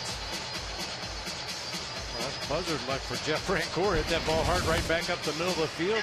Kick save over to first base, a backhanded shovel, and you're still out at first. That's tough. Well, Trevor Rosenthal, he's tough too. He's got a 5-3 lead. New battery for the Cardinals as the closer is on for the 58th time this year. A 1.54 ERA. Yadier Molina will take over behind the plate as well. You were mentioning how you'd like to get him the whole day off, but apparently they feel the need to have him go catch Rosenthal. Yeah, two-run ball game late. I mean, granted, Rosenthal's pretty close to a shutdown closer, but Mike McKinney trying to get his best defense on the field with a 2-run lead here in the ninth. Aaron Hill will lead it off. By the way, they scored the Jason Hayward play at first base, a single. That's a base hit for Hayward if you're scoring at home. A single for Hayward, then 5-4-3 in the double play. There's the strike, 0-1. Aaron tonight 0 for 3. Mentioned that Trevor Rosenthal has got a flight booked back to St. Louis tomorrow to attend the birth of his second daughter. His wife Lindsay is set to have labor induced tomorrow, shortly after Trevor lands from Phoenix. And he'll remain with his family over the weekend while the Cardinals play a very important series against the Giants at San Francisco. And then he'll rejoin the Cardinals when they start a homestand on Monday.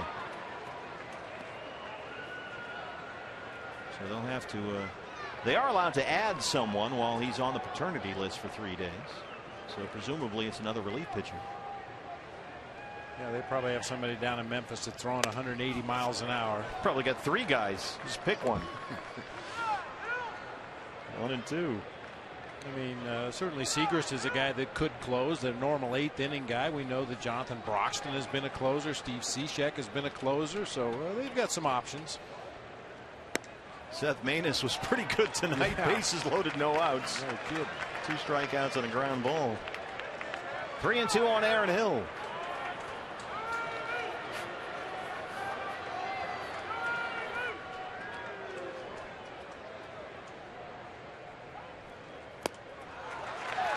Well, the Diamondbacks, with nobody out in the ninth, will get the tying run to the plate. And as promised earlier, they have selected the Data Strong fan photo of the ball game. Choose your strongest fan photo to raise in Data Strong fan for a chance to be featured in an upcoming broadcast brought to you by T-Mobile. Sharon flying the colors in Atlanta. Chris Owings has walked and struck out twice, hitless in the series.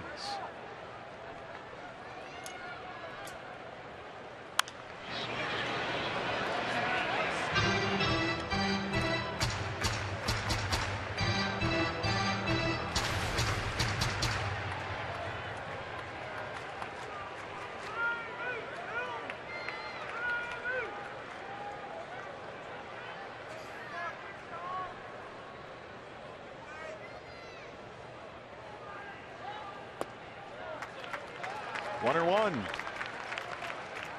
Rosenthal, we've seen him hit 100 several times in this series. Routinely up there around 98, 99. Had his 40th save of the ball game last night. Save number 39 in Monday's series opener.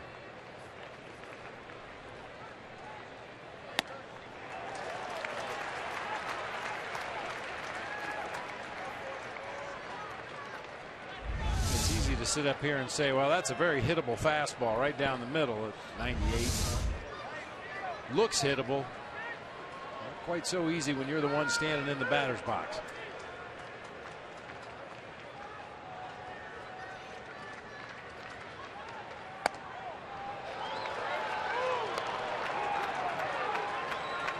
Two and two.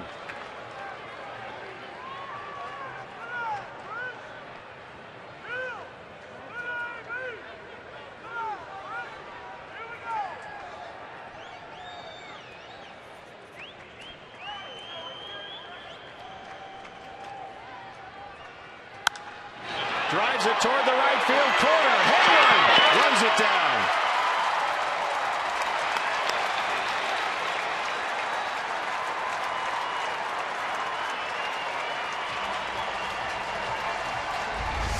Jason Hayward, a two-time Gold Glove winner in the outfield in Atlanta, including last year, and you just saw why. Oh, man, he was off like a shot at contact on a dead sprint over toward that foul line. Makes the catch, able to right himself and get the ball back in to hold Aaron Hill at first base. Nice running catch by Jason Hayward. Nick Ahmed now will take the at-bat.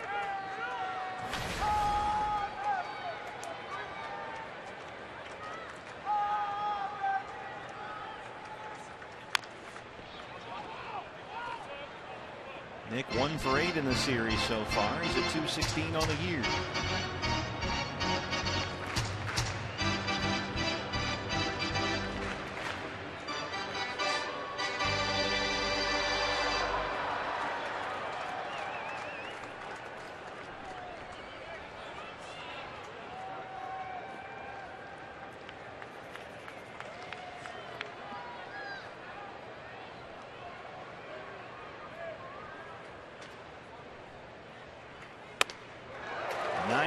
Up 0-2.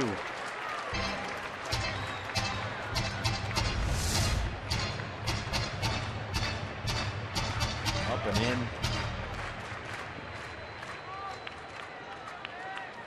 Blew it right by him that time. It's tough to catch up to 98 when it's down in the zone. When it's up in the zone, it's almost impossible.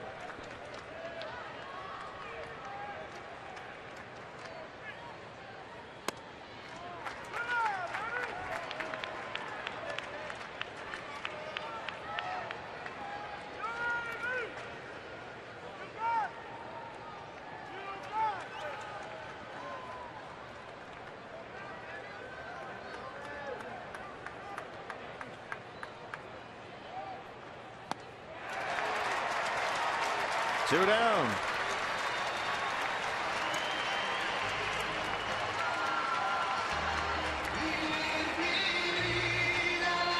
It's up to Ender and Ciarte. Ender's had a good night.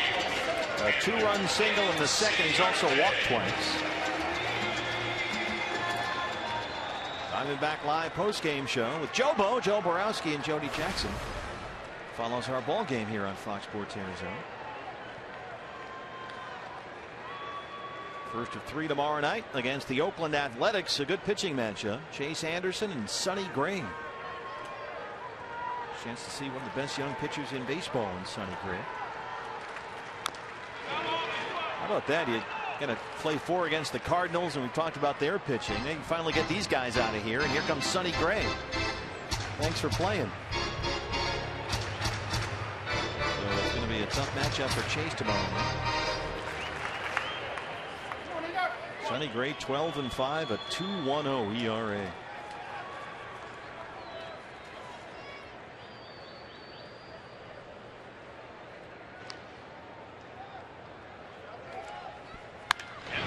Base hit for Cincinnati.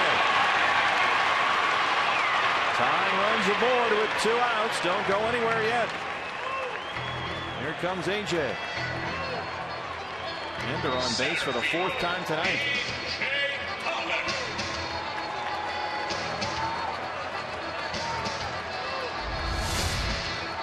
Hard ground ball finds that hole on the right side of the infield. Just keep that line moving. The guys up there that can possibly hit the ball in the seats catch up to one of those 98-mile-an-hour heaters. Look at homeboy sweating this one out. They're 81-45. It looks like it's game 7.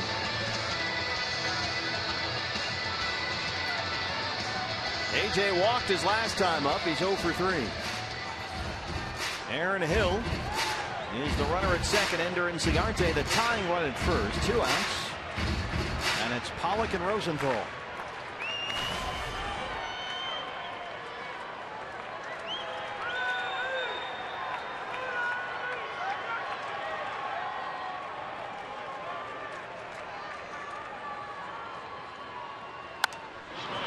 Out of play.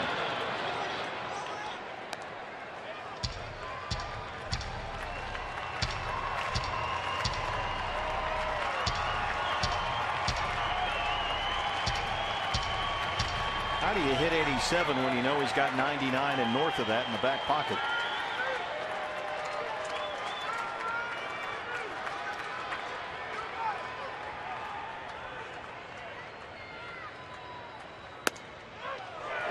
'97's a strike, says Jim Joyce. It's 0-2.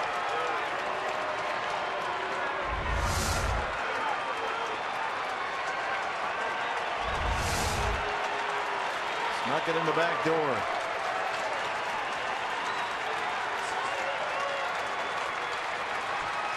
Hill at second. Ciarte. He's the tying run at first. Ball game. And the Cardinals sweep the series. Their first ever 4-game sweep here at Chase Field. And the Diamondbacks up against a very good bullpen, but they certainly had their chances.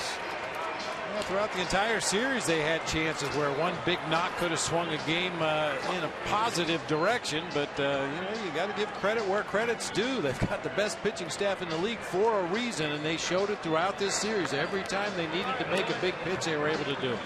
The 86th time this year the Cardinals have held their opponent to 3 or fewer runs. In those 86 games, they are 70-16. And the Diamondbacks dropped their 4th in a row. They dropped to 62-65 on the year, 3 games under 500. And they'll open up a series tomorrow, first of 3 against the Oakland A's. Let's start Diamondback Live, the post-game show. Joe Borowski standing by with Jody Jackson. Jody. Well, it is a 4-game sweep. There's no denying that. But coming up on D-Backs Live, presented by CenturyLink, a lot to explore here, Joe. And like the guys just talked about, I mean, all series long, the Cardinals wriggling out of tough situations, and they did it tonight in the 8th and 9th innings. The unfortunate thing for the Diamondbacks, they lose and get swept in this series, but they played well enough that they could have won 3 out of these 4 games. They just didn't get timely hits. They didn't come up big when they had guys and runners in scoring positions. You just your impression of this pitching staff, though, in a word or two? They're impressive, though. they can pitch when it counts. It's going to be interesting to see how far this Cardinals team goes. But as I said, coming up in the postgame show, we'll have a reaction. We will break it down with Bob Brenly. Kate Longworth will have reaction from on the field and in the clubhouse, and we will hear from Chip Hale, as we always do. Yeah, it was that kind of night. We saw Randy Johnson, the legend racer that is, go down. We also saw Randy Johnson, the Hall of Famer, in our booth. More on that in a bit. Stay tuned.